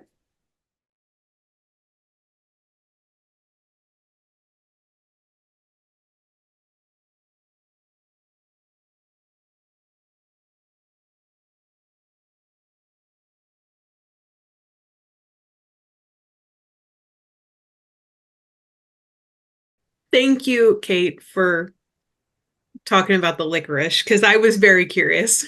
Oh, it's fabulous. Good. It's absolutely fabulous.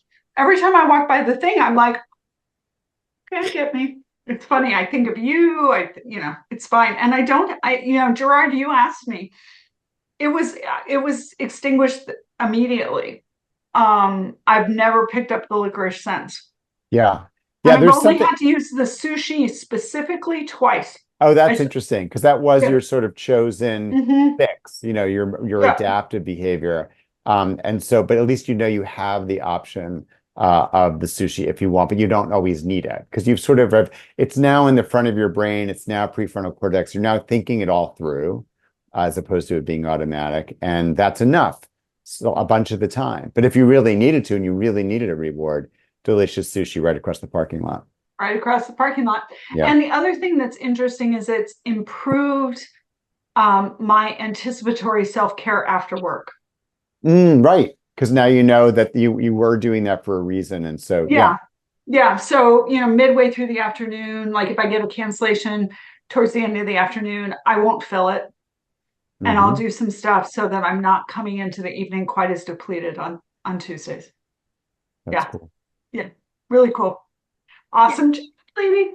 Nice. That would be a good thing to do, is to develop some of those things. Like, it doesn't really have to be like, here's a protocol, but basically saying what does feed you as a therapist, because, like that was the thing with you, Rebecca, when Nilda was working with you, right? And saying, all right, bring up a time when you felt very competent, when you knew you were helpful, right? Because we have all those neural networks too. We want to bring them to bear when we're not feeling great. It's like, okay, we don't suck I don't suck as a therapist, even though I don't feel like I'm doing a great job today, right? And so I think like those kind of things to say, like, okay, how do I do the self-care and use these skills to do self-care? I think that's a brilliant one, is to say, what do you do at the end of the day? How do you take care of yourself?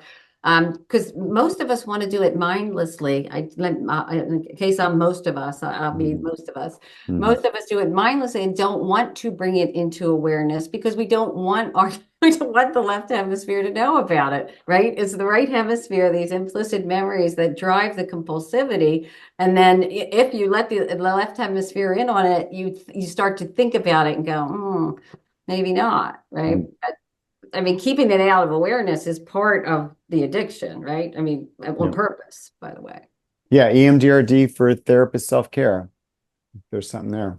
If you're buying a book, this is a really good book. This is Many Tracks of EMDR, a source book of techniques, interventions, strategies, modifications to the standard EMDR protocol. And this is Barbara Hensley. She wrote 2 other primers for EMDR primers, 2 of them. And this is really one of my favorites because she mentions all of them and really talks about why you should open up your EMDR practice to other things, right? Because you're not the first one, you won't be the last one. And innovation is not a bad word. You know, you may hear it like, oh, you can't possibly go out of the lines. You can go as far out of the lines as you want, as long as you know how to bring people back in, right?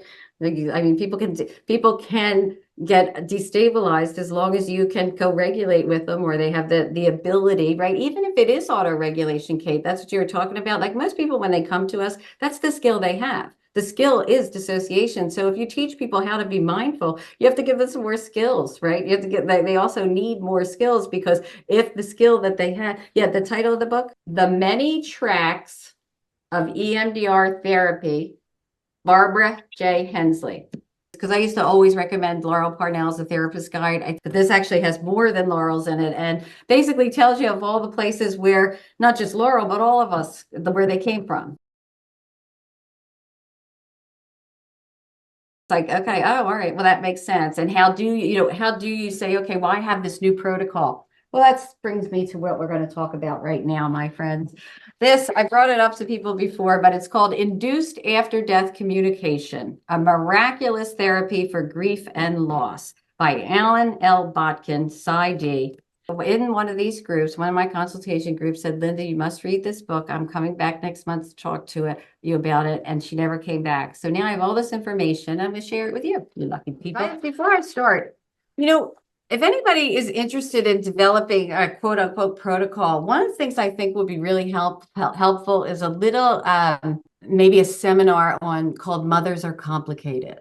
I mean, I think this is where, because people think that in our culture, mothers are supposed to be a zillion things, and they're supposed to be the president of the United States, and we're supposed to have all of these things. And rather than saying to people, NAMI is really good at not blaming the mother anymore so much, but I think they're the only ones. Mothers and fathers, let's say primary caretakers, right? Primary caretakers were misunderstood. And the problem is that it is not our intent that our children experience. It is not our intent to love them. It is not our intent. It is our nervous system that they experience.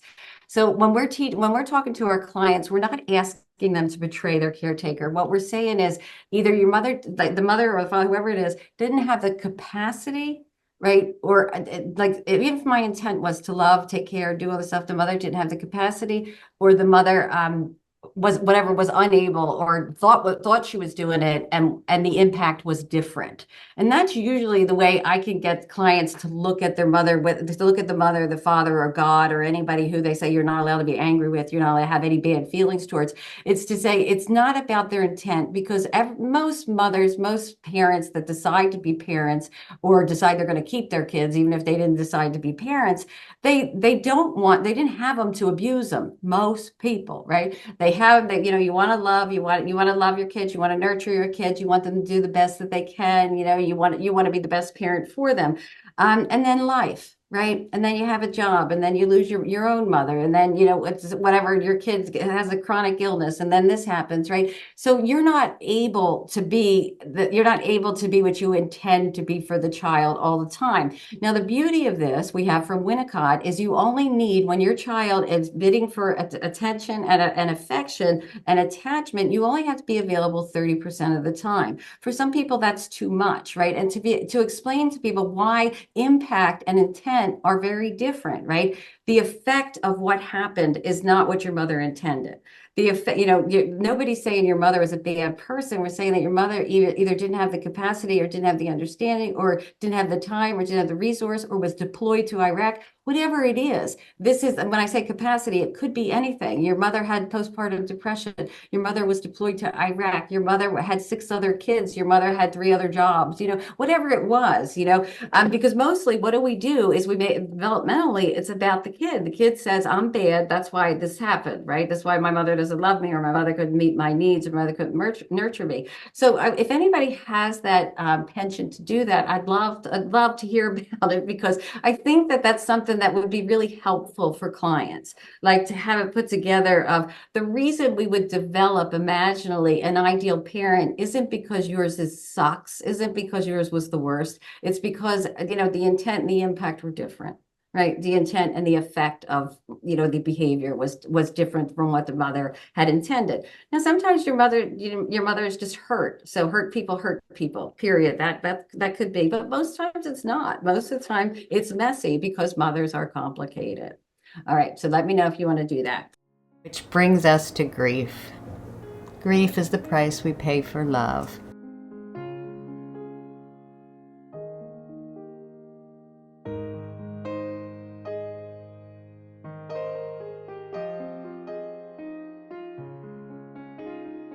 The first stage is to recognize the loss. People have to experience their loss and understand that it has happened. Second, they have to react emotionally to their loss. Third, people may review their memories of their lost relationship, events, places visited together, days, moments were experienced together. So they're recollecting and re-experiencing. Number 4, relinquish. People need to put their loss behind them, realizing, accepting that the world has truly changed and that there is no turning back. Readjust. People begin the process of returning to daily life, and the loss starts to feel less acute and sharp. Reinvest. Ultimately, people re-enter the world, forming new relationships and commitments. They accept the changes that have occurred and move past them.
Fundamentally, when we talk about grief, we're talking about there's a loss that needs to be processed, and nobody has to grieve anything that they didn't give a shit about, right? So if they did give a shit about it, there's a loss to it, and that loss needs to be processed. So what's the first thing we need to do is recognize the loss, right? There's a loss. We have to recognize what the relationship was. Right? What was the relationship? Because now what's going to be missing, right? Because that's that second part of grieving, is to say, okay, well, I have this acute grief that I have to do, right? That's going to hit me in waves, and it's going to hit me hard, and it's going to take me down. And I need to know that I'm well-resourced enough to do this. Even if I'm not, it's going to hit me, right? Even if I'm not well-resourced, these waves are going to hit me. But how do I buttress myself from the overwhelm? Well, that is, again, we're either going to do connection on the outside or connection on the inside. What do I have that says to me, I can do this, right? So again, we're going back to resourcing. If it's, I need to go back to my protective figure, my adult self as a protective figure, my adult self as a nurturing figure, or my dog that, I lost my dog when I was 8 years old, but I remember crying my eyes out, and I did get another dog as an adult. So I did do that. I did do that grief processing. But if I hadn't, that loss is going to come up too. So to say I recognize that this is acute. And for the first, I would say at least 3 months. I mean, I know they give you 3 days for a loss of a parent at most workplaces. It's not enough, right? Even though mothers are complicated, it's not enough, right? So it's weeks, months, right? But then it get, as we do our work and we talk about it, we dream about it, we think about, all the horrible things, and then we go through what the good things were. Once you move through what was so hard about the loss, right? Whether if there was something, if it was a car accident or something, you have to clear that as a therapist. That has to be, all the traumatics overlays have to be cleared first. All the disturbing things around the death, if it was a suicide, if it was a murder, if it was sudden, anything that's, it was sudden and it was unexpected. I mean, when people die at 90, it's very different than when they die at 6, right? So we're thinking about what the loss was. So find out what the relationship meant to the person, how important it was. Do they have earlier losses that were unprocessed? And are there any overlays of trauma on top of it? Then after we do all of that work, you say, look, the first year is going to suck. And then the next 6 months, what you're looking at, or even the next year, is how do things fall out? Because if this was a really important person to you, and this is who you celebrated birthdays, holidays, and all the things that were good and bad together with, every time one of those comes up or somebody thinks about it, that's the trigger for the horror of all the complications, right? So if I don't do my work and say I had somebody that I was close to and they were in a car accident and I haven't really cleared that trauma yet, there's a lot of things that can get connected to it and start triggering it. Now, if I have implicit memories from when I'm 2, 3 years old that I don't really have anything except feelings around, when those feelings come up, it's going to trigger that memory too. Like, it goes back and forth. We're going to trigger the earlier ones, and the earlier ones are going to trigger the most current ones, and back and forth. So when we're talking to people, if they come in for grief, like your person, Kelly, that comes in for grief, it's not just grief that she's coming in with, but it's the thing that you're saying this probably has to be talked about first. Even if we're not going to process it, we're going to tag it as this is huge, it's important, and we will get to it. But we're going to finish assessment, and we're going to make sure that you're well resourced enough to bring this up and work with it, right? To explain grief in terms of this is a developmentally, it's contingent on what developmental phase you're in, right? So if you lose a mother or you lose somebody very early in life, it takes on a very different context than if you lose them when you're 25 or 55, right? So again, what is missing when the person goes? What is going to be missing? Because some of that has to be filled in, right? Other people are going to have to take that responsibility for it. So it's recognize the loss, recognize the relationship, right? And then what is unresolved, right? What is unresolved? So you're saying first, what was your perception of this relationship? What were all the good things? What were the hard things? I don't say bad things. I say, what were all the hard things about being in a relationship with this person? Again, people are complicated. Some are even mothers, right? But to say like, what was your relationship like? What were the good, the bad, the ugly? And what are you going to miss most? And I use this example a lot. My mother hated my mother-in-law. I mean, my mother hated her mother-in-law. My mother likes my mother-in-law, but hated her mother-in-law. But when she died, my mother grieved for longer than anybody because of the attachment. Attachment doesn't mean love, even though people think it means love, right? It's attachment. This is the person that was around for everything from her, from the time she was 19 years old. This woman was there. She was the only one that was there, for my mom's whole life. So when she died, my mother had so much grief work to do because she hadn't done earlier grief work. She lost a son when she was young, right? So that part that came up, it's like, you have to remember, it's not just, I love this person so much. It's, I was attached to this person securely, insecurely, doesn't matter, right? And whether it was anxious, avoidant, or both, it doesn't matter. There was an attachment relationship here, and it has to be recognized for what it was and what it did for me, what was good, what was bad, what was ugly, right? And then what's the worst of it for you? And you have to say, what is the worst of it for you? Well, I'm having nightmares about it. And what are the nightmares? What is entailed in the nightmares? It's, I get this phone call, and as soon as I hear the voice, I wake up like this, right? So whatever it is for the person, that's where you have to go, and you have to go, okay, and have you felt something like that before? What were your earlier losses? So again, if you had that AAI inspired questions, that's one of those questions earlier, right? That's one of the questions in assessment is, did you lose somebody early, and what was your first loss early? Was it, and how early was it?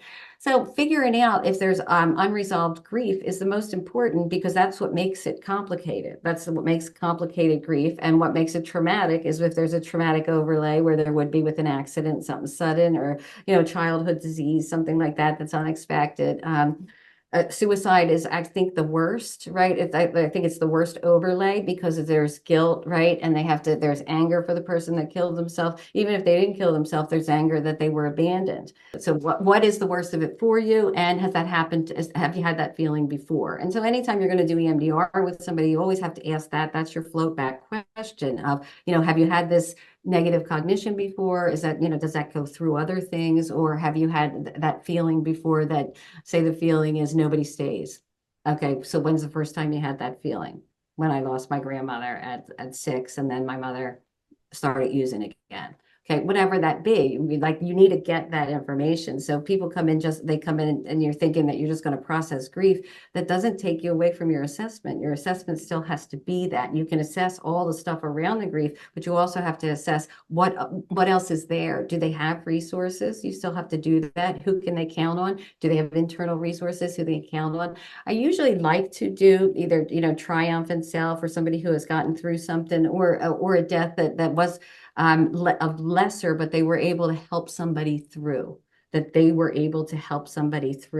then you have a neural network of somebody being that huge loss and being able to come back from that huge loss and have a life. I'm not saying that doesn't mean anything. I'm saying that they were able to come back from that loss and recognize the loss, recognize the relationship, what it meant to them, and now remember them with fondness and all of the good things. Because when you don't do your grief work, you don't have anything. If you don't do your traumatic grief work, you don't never have a good memory, because that good memory is already tainted with, I get the phone call, or I see the guy come, there's the police at my door. Like, that's always going to come up. So if it's traumatic, if there's a traumatic overlay, you would want to clear that. So you want to do an assessment, right? And then if it's like, if you feel like I have to restrict this session just to that, you'd practice doing the container, you'd practice with the resources, so the person knows that we are going to stay very tight on this particular memory. If you know there's an earlier memory, that's okay. We can put that in the container, and it may not, like you had, Shelley, I'm looking at you, came down to 3, right? You don't have to answer. It just came down to 3. And then you say it's not, that's the distress level. That would be okay. If somebody just come into therapy and that's what they're there for, and you're able to process it and take away a lot of the distress so the person can function, right? I mean, basically what we're saying with grief is, it doesn't matter if it's a week or if it's 6 months. If the person cannot do activities of daily living, there needs to be an intervention, right? You can use those recent, a recent events protocol. They call it an EMDR, but basically you're saying there's an event that just happened and I need to process this. And I also know that there's other stuff that's feeding into it, but we're not going to open that now. So again, when we talk about restricted versus unrestricted session, if you were trained by me, you see unrestricted sessions all the time, because what I have in my training are people that have the skills to stay stable, and they've gone over that. They know they have the skills to stay stable. But if you're still assessing for that, you don't want to let somebody just go wherever, because you don't know if they have the resources to do it. So the part that is different in this induced after death communication, if there was trauma on it or if it's complicated, you have to clear that first.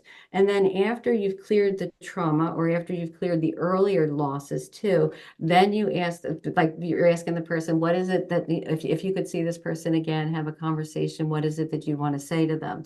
And we do this all the time in Gestalt, right? It's the empty chair work. You're going to like kind of invite the person in. And basically, this is where we differ. Okay, so Botkin, and I don't disagree with him. He says, I can't tell you what happens after. He said, I can't tell you what happens after this life, but I can tell you people have very, very intense experiences of people coming back and telling them things that maybe they shouldn't know or don't have information about.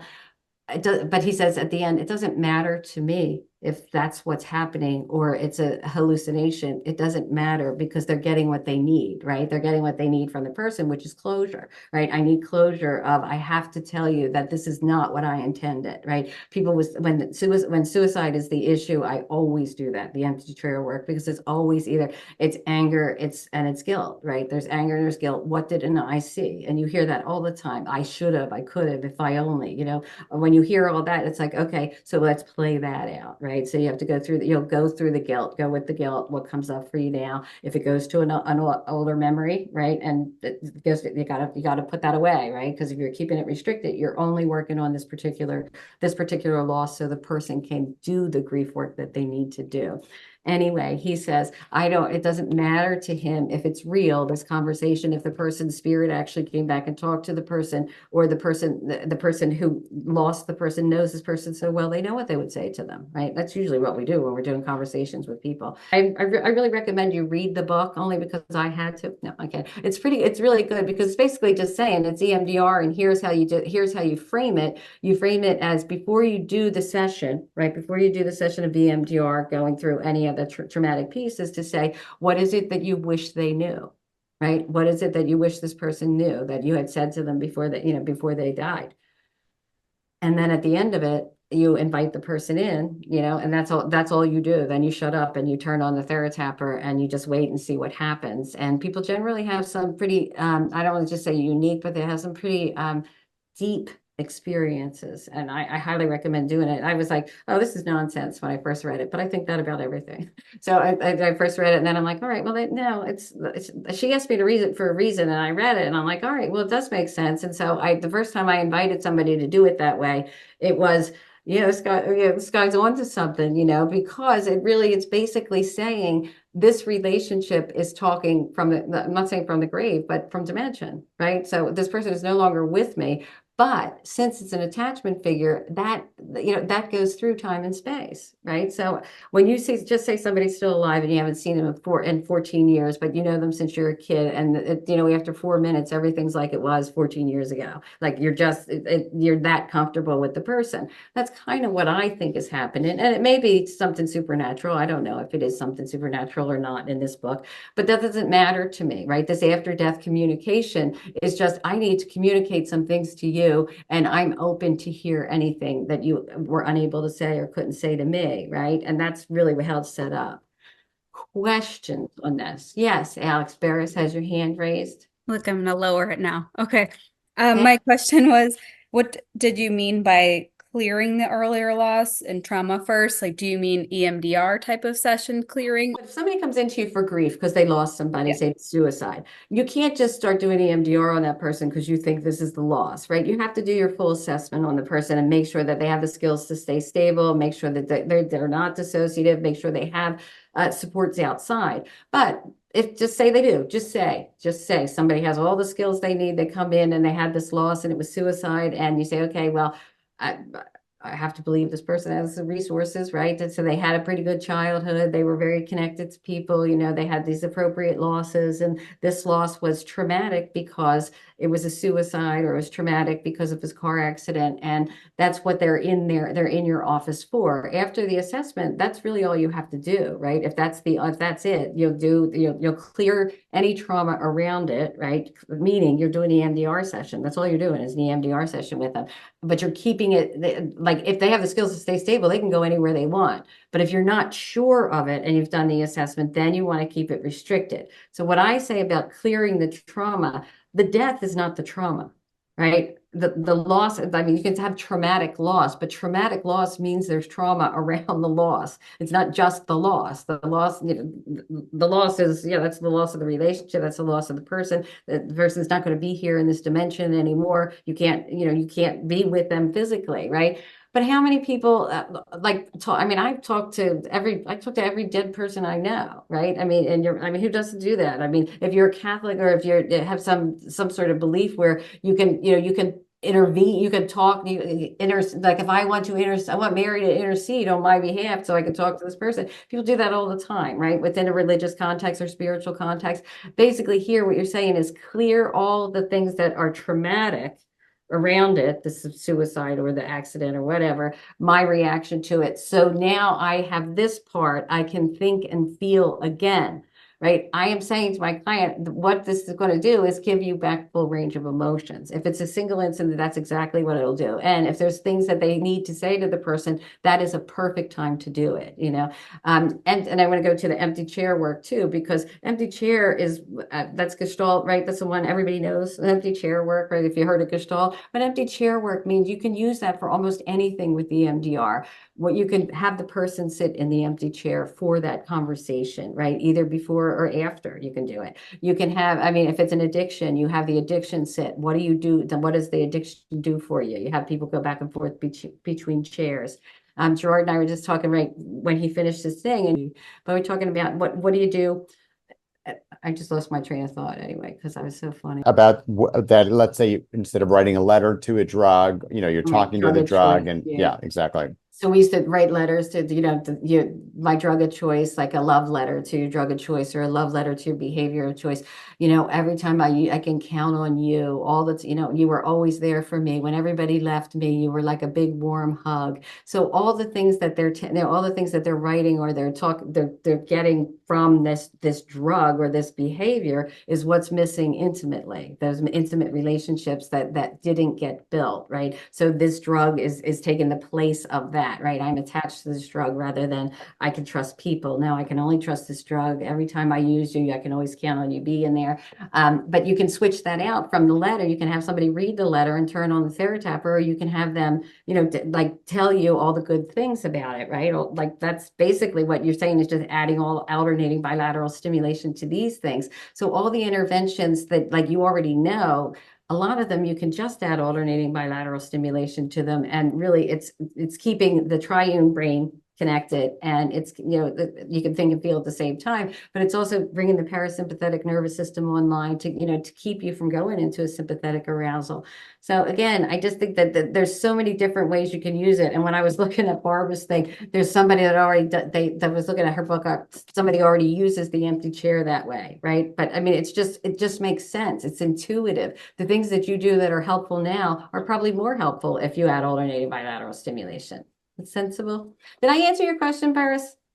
To Yes. clear the trauma is what I'm talking about. Is to clear if it's you're not going to clear the loss. The loss is the loss. That's the grief work. But if there's trauma around it, you have to clear that trauma so the person can get to the grief. And one of the things about that is to make sure the client knows that you're not saying, hey, look up here, or, you know, close your eyes and pain's going to go away. No, you're saying you are going to get rid of that traumatic overlay so they can do the grief work that they need to do. So in 18 months, they're at a point where they've come to some sort of peace, and life is moving along again without that person, with the memory of the person, but good memories of the person, not just the memory of how the person checked out. What if they say a past loss was not meaningful or because of a young age? Is this in a way unresolved grief? Well, what I think you say about that is what you're asking is, have you ever felt this way before? Or has anybody, you know, had anybody died when you were in childhood? You're asking, what was it like for you, right? Does it feel similar? Or because if it was somebody that you say, okay, it was somebody really close to me, but I don't remember it, right? Like if you're 2 years old, you're not going to remember it. But what do you remember? What's the worst of that loss for you? Right. And remember, that's the question we're asking everybody, right? What is your perception of it? What is the worst of it for you? Because that's the part we're going to process there. That's the part we're going to bring resource to, you know, and again, resource can be anything, right? And it can be anything that they are lacking. I don't know if you say it wasn't meaningful, well, why would they mention it if it's not meaningful? Because you're asking, have you had earlier losses? And if they say yes, my next door neighbor's mother died. Okay, and what was that like for you? And if they say, I don't really know, okay, well, that's not really going to be something you're going to spend much time on. But if they say it was a mother, or if it was their father, if it was a sibling, it has affected them their whole life now. You know, even if they're saying it wasn't meaningful, it was absolutely meaningful, because what's missing, because they're missing. How did, if somebody was close to my mother, her mother died when I was, 2 years old, right? My mother is no longer available to me for this, for the next couple months, right? Because my mother is grieving the loss of her mother. So who's taking care of me, right? And if my mother has complicated grief and she doesn't move through it, that's mine forever, right? That I was, and she couldn't regulate me because she can't regulate herself anymore, right? So this loss was huge. A lot of people, when they lose somebody, they start drinking, right? So now my mother's lost to the drink, right? So now she does that. So we're helping people piece it together of how is it that this loss, just pretend this, how is it that this loss of your next door neighbor's mother, how has it affected you? And they say, well, it was my best friend and she started drinking and they moved away. Okay. And I don't have this friend anymore. Like, you have to find out what it is. If they say, well, was it meaningful? Okay. I'm just curious why you mentioned it. That's all you really have to say. Just curious why that would come up if it wasn't meaningful. Do you think you could use this for things like divorce, like the loss of that sort of relationship with a family unit? I think 100%, and especially in our culture, right? When I say especially in our culture, because we have a higher divorce rate, right? It's over 50%. So I mean, it's so like we have a lot of people that have experienced this. But I would say, what's the worst of it for you? And it's like if somebody says, I don't get to see my siblings because it's a blended family, it really has to be, what is the loss?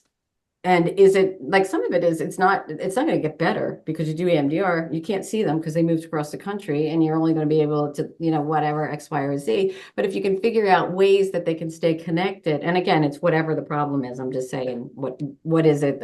What is it in this particular incident that is so hard for the person? So if you have a different question, I might not be answering. Well, I guess it's more of like, can it be used to work on the loss of like that sense of having a full family or having a connected family, having the because I talked a lot of times, I have kids that are like, well, it's a divorce, like it didn't affect me that much. And I'm like, but you lost that sense of security. You lost the sense of being able to be in the same home with these people that you grew up with. So I'm wondering if like it can be used for stuff like that, of like working on the trauma surrounding like the loss of the family unit and the security and the stability that comes with that. Sure. I mean, absolutely, you can use it for that. But I would say that there's one thing that you want to really think about is what can be fixed and what has to be accepted, because I think that's a big deal. I mean, some of it is, again, the serenity prayer, if you can tap that in every day, you're in good shape. I mean, basically what you're saying is some of these things are, like you want them to recognize the loss, but sometimes people aren't ready to recognize the loss. Some people, they're still, denial is the only thing that's keeping them going, to say, to wherever they are in the grief process. I think that developmentally, it depends on where they are. Like if the kid's a teenager, you can explain it to them. You can say, look, I'm not saying that you should feel some kind of way. I'm just saying that usually when divorce happens, it's like the rug gets pulled out from under you because they were good and bad, but you knew what was there, and it's not just when your parents got divorced that something happened to you. You have to watch your sibs hurt. You have, your little sister, she's, her cry every night that daddy's not here or whatever, that's where you really want to go with it. And are there ways that you can palliate any of that? Or is the kid guilty? Does the kid feel guilty? Like all of those kind of things will come up as you process, but you also want to know what is the goal of it? What is the goal of you processing it? Sometimes it's just like, okay, well, just to get them to know there's pain. I don't know that that's a great idea, but you can talk about the loss for everybody. I think in grief work, I'm going to say in this, when my mother died, the hardest part wasn't that my mother died. It was watching her grandkid, it was watching like all my people had just lost somebody. And like, my kids grieving and you have to be able to take care of other people and see how hurt they are by it. Like it depends what the worst thing was. Now, does it bring my mother back? No, but can I process some of that there is grief work around me, me not being able to make it different for my niece or me not being able to make it different for my kid. So those kind of things, if you have resources, you'll connect to the resources, but if you don't have resources, what are you connecting to? A lot of people say it's a mixed bag here.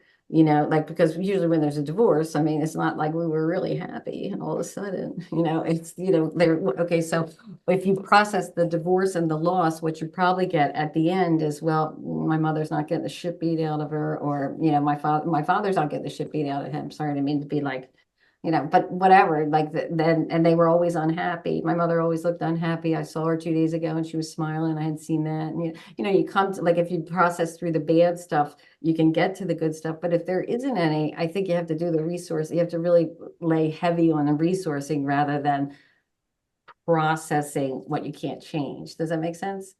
And again, developmentally, it matters. It matters how old they are. It matters what resources they have. I always think that, like, you work with kids that are they're going to be adults soon, right? Yeah, preteen and teen. Preteen and teen. So it depends. Like if you're like we talked about this before. So if you're scaffolding somebody so till they're 18 years old because they're going to get out of the house, it's a very different thing than if you have a 13-year-old. Of okay, how are you going? How are you going to make this work? Because you ain't escaping yet. So I don't think you can't use it. I think you just have to think about it. Like, why would you be using it? If you're using it to connect up some things, that will work. If you're using it to break some, like if it's guilt, if they think it's their fault, absolutely, it's not their fault, right? What if it is? A lot of the things I see is just the, whatever parent is the more like the one that they're closer with, it's the, I can't have a good relationship with the other parent because that I'm now team this parent. If I'm now nice to this other parent, I'm now like going against the parent that I live with, or I'm going against the parent I'm more attached with. So. And that's again, it matters. If you have an immature mother, right, who is, who's going to play the kids against the partner, or if you have a mother that you talk to and says, no, I just want them to be happy, have a good relationship, then you can have her give that information, even if the kid says, oh, well, I don't believe her, she's only saying that because of X. Why would she say that if she wants you to talk to him? Wouldn't she just say that? And I don't know that every kid is going to be different for everyone, but that would make sense to me to say bring the mother in, because if it's accurate and the mother's playing them against each other, there's no sense in saying it's not true, because it is true, right? So they do have to make choices. So again, it's really what are the circumstances that you're working with? And again, serenity prayer. You're welcome. I'm seeing an older woman who is just newly a few months off a cocaine bender, is grieving the loss of cocaine for sure. Mother died when she was 12. Certainly didn't grieve that after a 2-year, I think, prolonged illness, which is when she started using. She's brand new. She has no skills. She can barely hear what I'm saying.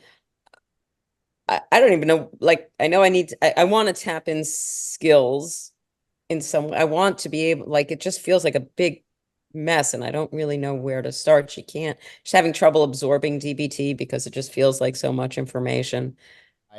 You've got some time before you're going to be doing the grief work, I think, Yeah, for sure. I mean, and also if did you say she's relatively early sobriety. So is there a risk of her using again or relapsing yeah. So, I mean, you got a lot of, a bunch of the things that I showed in the slides earlier.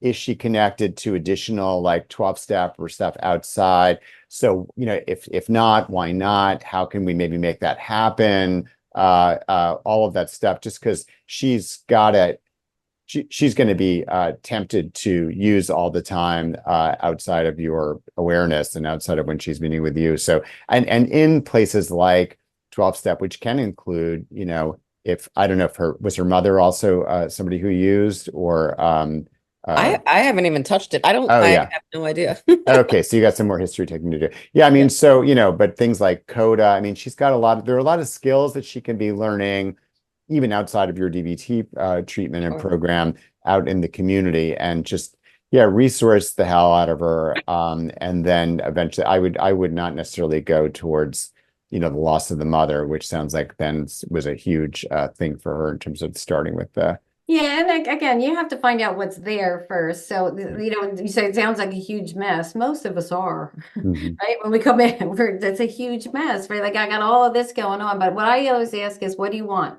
What's your goal in therapy? And you can use tapping to say, okay, if you got everything you want out of therapy, what would your life look like? Start tapping. Tell me about that. Tell me about all the things that would be different, because then you can take it back and say, okay, well, here's some ways to get there, right? If you just have somebody come in and all they're doing is dumping, right? I don't say trauma dumping, but they're dumping all of, like, this is all my problems, figure it out. It's, well, we're obviously not going to work on every single thing at one, at one time, but what's the worst of it for you? What's causing you the most distress right now? Because that's really where you want to go. I mean, where are the pain points, right? And we pretend we're business people. Where are your pain points? But the pain points are that they're really where you have to go to, because something brought her to therapy. What? She come out of rehab? What? Yeah, rehab, dual diagnosis. I think she'd say she wants to feel better. I think in some ways she's lost her whole life to grief and drugs, and I'm sorry, to depression. So she's just so sad, and so she just wants to feel better. Yeah. Well, then what As if.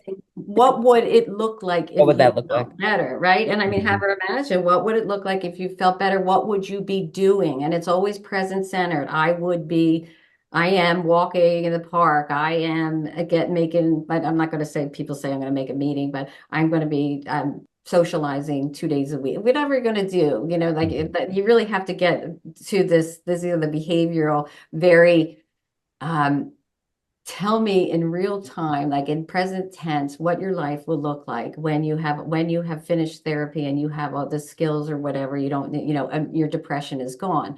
I would have her write a letter to depression, because most people use depression, right? And I don't say it's like a conscious thing, but depression is, I'm going inside and attacking myself, right? And so I'm too beat up to go out in the world. And if she's depressed and she's using cocaine because she's depressed, she's gonna have to get, I mean, what do people get put on effects or for that usually, right? I mean, Yeah, I was wondering that too. I mean, is somebody she like on what's she Done on all some, kinds of things I've actually never heard of. what are I guess newer generation antipsychotic and Trintellix, which I think is also a newer generation antidepressant. Mhm. I don't even know that one. Trentilic? Yeah, Yeah. exactly. Trintellix. Okay, so look it up. But yeah, all the things that she used to rely on the cocaine for to feel good or to feel neutral or to feel, safe. Are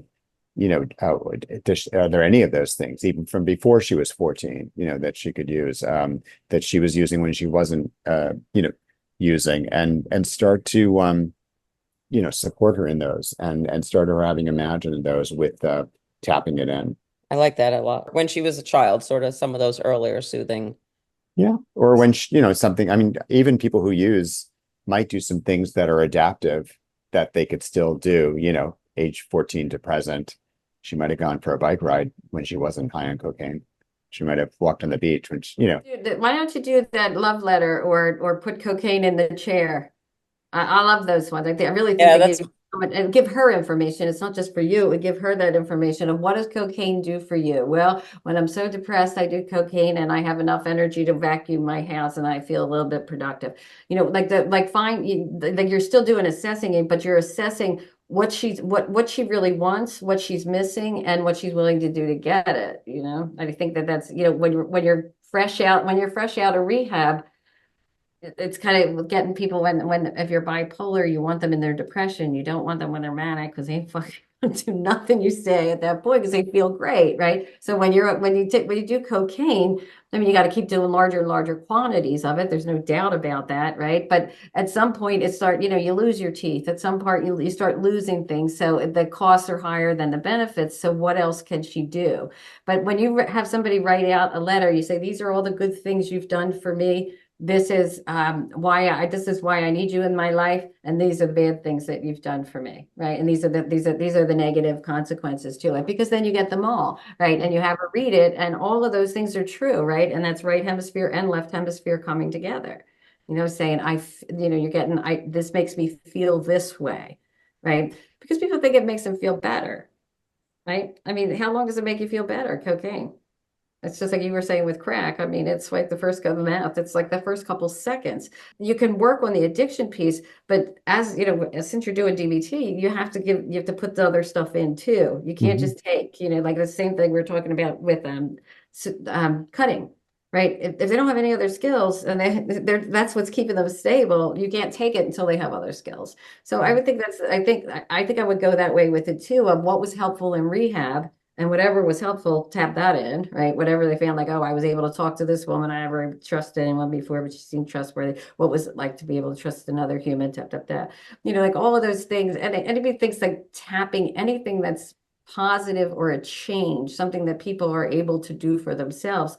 That's again, right? Anytime they had any kind of agency or connection, that's really what you want to tap in. And tapping in just means you are reinforcing that memory network, just sort of saying, right? So you can talk about it's increasing, when we're doing EMDR, that it's increasing hemispheric communication. That's true. But for most of it, it's just you're connecting it with a parasympathetic response. You're connecting it with, I'm feeling much more relaxed as I'm thinking this, as I'm picturing this, as these emotions come up for me, I can feel them in my body. So again, you can do some real deep work with all of this, you can do it with grief. You can do it, you put the person in the chair, you ask them the question, you put the drug in the chair. What have you done?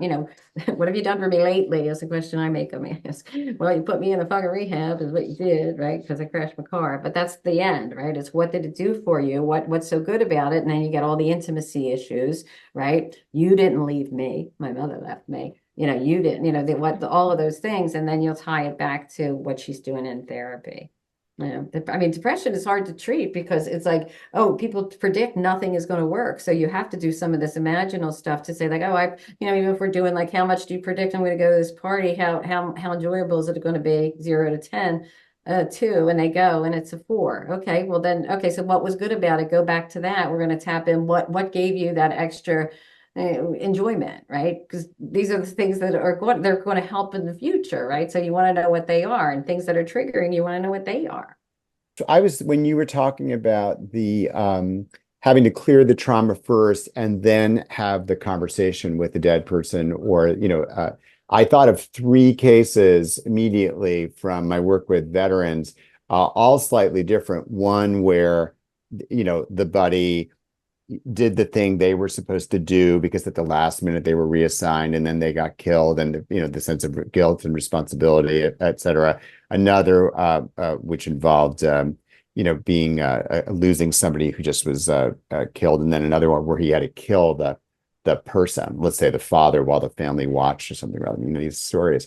But in each case, that is exactly right. We had to do EMDR and all of the other stuff, the grisly stuff, the upsetting stuff, all of that. And then I usually, sort of just through repetition of always working in these with these folks, I always knew that if there was an opportunity for me to recognize that there was something unsaid, if there was a conversation that could be had. And it's funny, I think that there is a worry that like, oh, you don't want to, like, that might be too much or upsetting or whatever. But every time you're sort of allowing for this thing. So, what would you like to say, if this guy was in front of you right now, now that you've processed all this, what, is there anything left that you would have wanted to say to him? Yeah. Oh my God, I would want to say this. Or in the case where he shot the person and the person died, what is it you'd want to say? And there was an apology and like, your kid shouldn't have seen that. And I was only doing what I was supposed to do. And it's just amazing how those conversations that are imaginal, but of course they're not, they're them talking to their own nervous systems and the way their nervous systems are holding those memories. So those imaginal conversations are so freeing. And so, in one case where I had a guy, and I think it's just imaginal anyways, right? But where I had the guy say something like, do you think your friend, after he's whatever, I miss you, do you think your friend would want you to carry around this amount of grief? God, no. He was always so funny. Like, oh, well, imagine having that conversation. And then, the person saying, yeah, he just said, what are you doing, man? Like, remember how much fun we had? You should just walk through life. I'm fine. I'm done now. You just go and do your life. And those sort of situations are like life-changing for people, so I really dig what you're talking about. And I do agree that the sequence of making sure that you do all the trauma work, and then that's the little cherry on the top of the sundae is that, that conversation, the stuff that was unsaid. In this book, the one thing that he did said is you asked that question. I've always asked that question though, even before that. I asked the question, is there anything left undone? Because unfinished business is what Gestalt's all about, right? So Mhm. is there any unfinished business between you and the person? Because a lot of times it's, we were in a fight. That we were Mhm. going to fight, and he was in a car accident. We never worked that out, and they can work that out imaginally, because they have enough information about the person, or the person comes back. I don't know. I don't know what the answer is, but that the person is there in their imagination, or they've invited the person and they're dimensionally coming through. And I don't mean to be snarky because I don't know what's happening right at that point. I don't know, like, are they talking to somebody from another dimension? And again, I know I sound snarky. I don't mean to, because I really don't know what happens. I don't know anybody that died and let me know what was to come. So I don't know, but I think that it is really helpful to have people say what it is, if there's anything left unsaid, and if you had the opportunity, what would you say? And you can just give them the tappers for that one, Mhm. Mhm. Again, with these letters to either self-injury, letters to, even abusive relationships, it's the same thing as putting somebody in the empty chair and have them converse back and forth with one another. By the way, just so everybody knows, Dick Schwartz took the empty chair and brought it to the internal parts. That's why it's called internal family system. So if you have parts that are like, and we all do, that are in conflict with one another, you're setting them up the same way in empty chair. You're just not making them move from chair to chair, right? You're just doing it imaginally. So again, if there's anything that I could teach you, it is everything bring to therapy, and include this alternating bilateral stim, or use the memory processing when that's when that's a necessary thing to do. But do not think that EMDR in and of itself is a cure for shit. The relationship, 30% of all change comes out of the therapeutic relationship. If you forget that, you miss a big chunk, right? And if it's a complex or developmental trauma, that's the most important thing, right? Is the alliance. You can't really do any of this if the person doesn't trust you and you don't trust the person. So those kind of conversations of telling them what you know about trauma, not what you know about them, you're asking them that, but what you know about trauma and what you've seen in your practice, given A and B, this is usually what I see. I don't know if you have similar experiences, but if not, I'd like to add to my, like, this is another experience of it. Like, tell me what it's like for you. And again, it's all about perception. It's all about how that memory network was laid down, what resources were available at the time, and what you can bring to them now.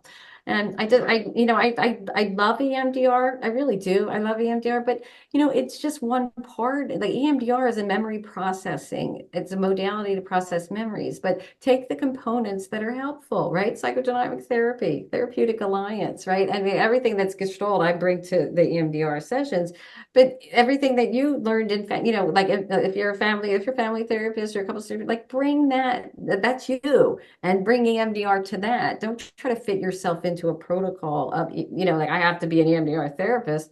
Go ahead, Cal.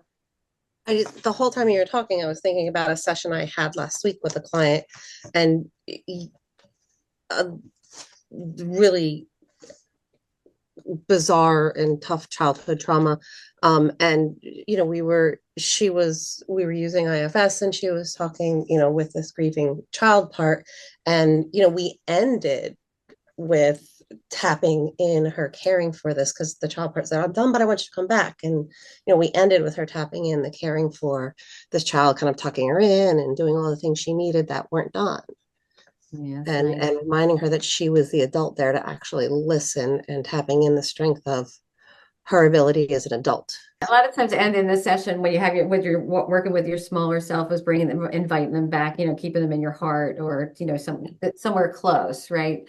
And that being trustworthy to that part is what's going to matter. Because if you're going out, this is a big thing, and I think people really need to know it. If you're going out and prostituting yourself that night, or you're going out and shooting up that night, none of this is really is getting to the the hurt part of the child. What it's getting is you're not trustworthy and you're never going to take care of me.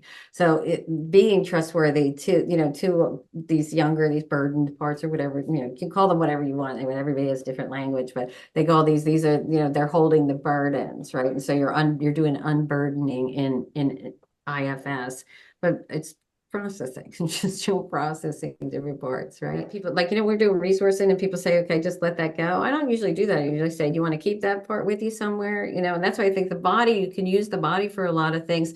If you say there's like the first question, like, and I said, you can use this digit. There's even people with eating disordered behavior who are so far from embodied, right? They can, hands are something that's pretty safe. I mean, unless you had to do something with your hands sexually or something, but usually pretty safe. You can find a part that feels less traumatized than the rest of your body. Can feel there's a part that feels more healthful, right? So I had this one therapist do this before. I didn't have her do it. She's a therapist that was a teacher of mine.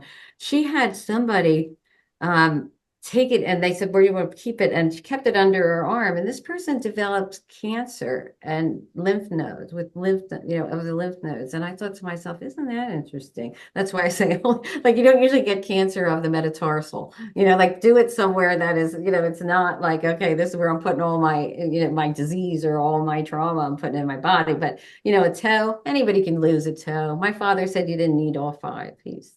If you're looking at somebody and you don't know whether they're ready to do a processing session, they always say it's better to, fault on the side of safety, but not all the time. If that's all if that's all you're doing is faulting on the side of safety, you have to be able to support and confront, or support and challenge. I don't mean confrontation like you have to do. I mean, you have to be able to challenge a client too. If you are just the source that they're coming back to, 2 days a week, so they feel better about themselves, we're not creating change in the person. We're creating a dependence, right? And I'm not saying that you can't see people for 2 days a week. You absolutely can. You can see them as often as you have to. But really, what we're trying to do is increase that therapeutic alliance and increase their reliance on themselves, that they are capable of doing this. And with my depressed, who was talking about depression. So for somebody that's very depressed, they've gone inside and attacked themselves. That's what it is, right? So they're not, beating the shit out of anybody else. They're beating the shit out of themselves, and they're keeping themselves sedated. So getting people to remember that they were bigger at one time. Their life was bigger at one time. They had, they had different interests, or they had abilities to get shit done. I think that's really important, that people remember, that we remind them, bring them back to mind, so that gets reinforced. And that's really all we're doing with resourcing. And I just love that nobody can come up with a name for it that's just like, well, you're filling in what's not there, imaginally. And to be able to use the adult self needs friends, by the way, in real life. The adult self, needs intimate partners in real life. I mean, for me, like, I wasn't okay without a dog. I don't know where my dog is upstairs, but I needed another mammal in my house, right? Even though I had to do the grief work, I didn't get one, for 7 months, because, it's not like I'm trying to replace my girl.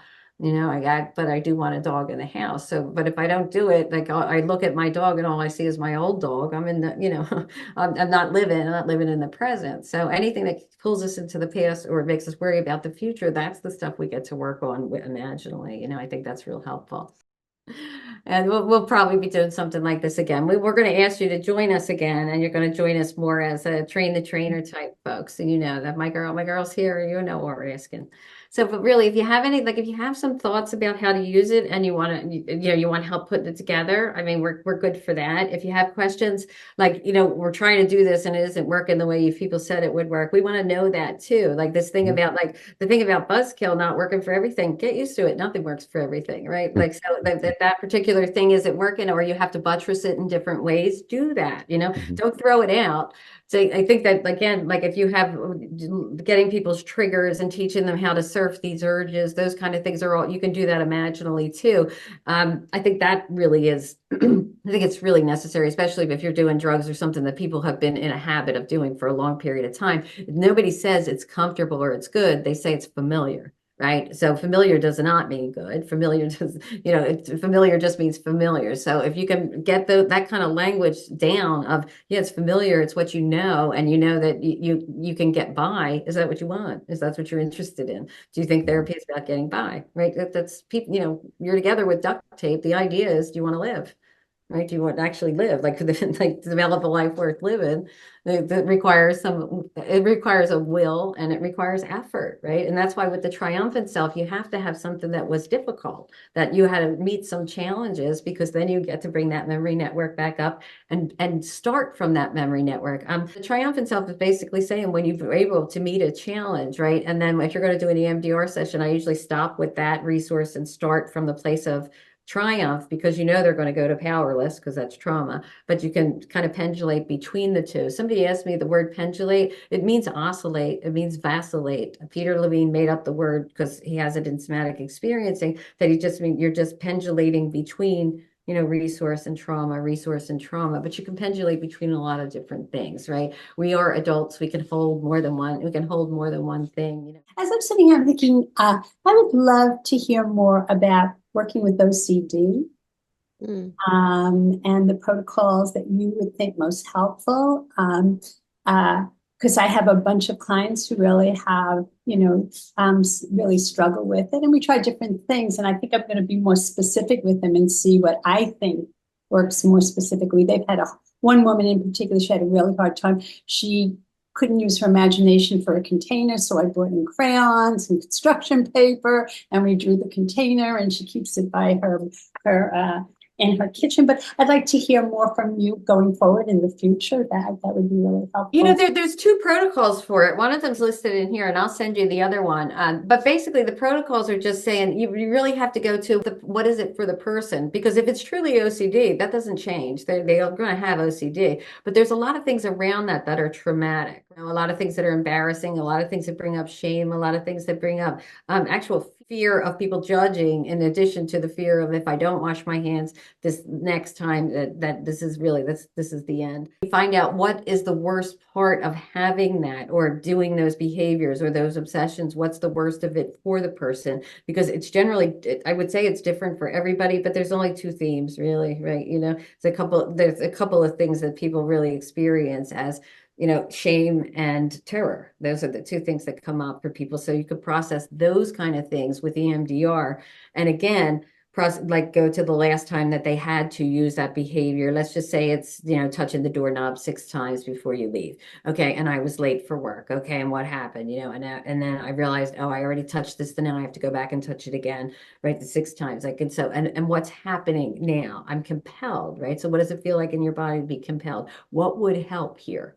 You know, it would help to hear, it would help if I slowed this down. It would help for somebody to say, you know, go ahead, you can do that, or, you know, it's going to be okay. Whatever it's going to help in that moment is what you're going to bring as resource. But the processing piece, you're going to process whatever they perceive as the worst of it around them. You're not going to take away OCD. You're not going to take away obsessions and compulsions, because that is a brain disorder, right? You're born with it, right? You need to have certain circumstances, but that's something that doesn't go away, kind of like bipolar. You can treat this things around, you know, around the manic episode or around the depressive episode, but it's not, it doesn't take the disorder away, because it's a biological disorder. You can work around that. You know, again, just like autism, there's a lot of things that people have, there's a lot of themes that they have of trauma around having being on the spectrum, right? A lot of them is the way the environment treats them, you know, so it's what's the worst for this person, and then either bringing resources on or processing the things that are traumatic around it. I don't know if that's helpful, but I mean, I will send you the protocols, and they're not different. I went through about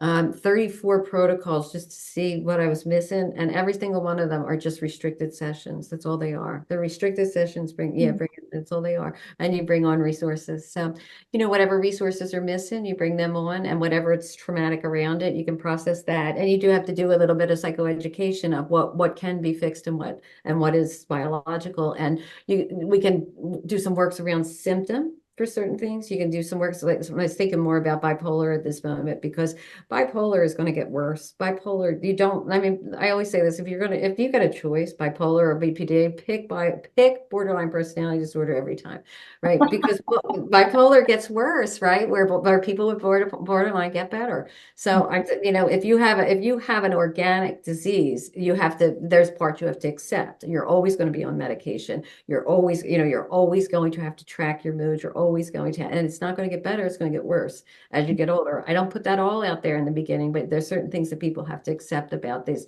Chronic pain. People who have early childhood trauma, chronic pain syndromes are the norm, not the exception.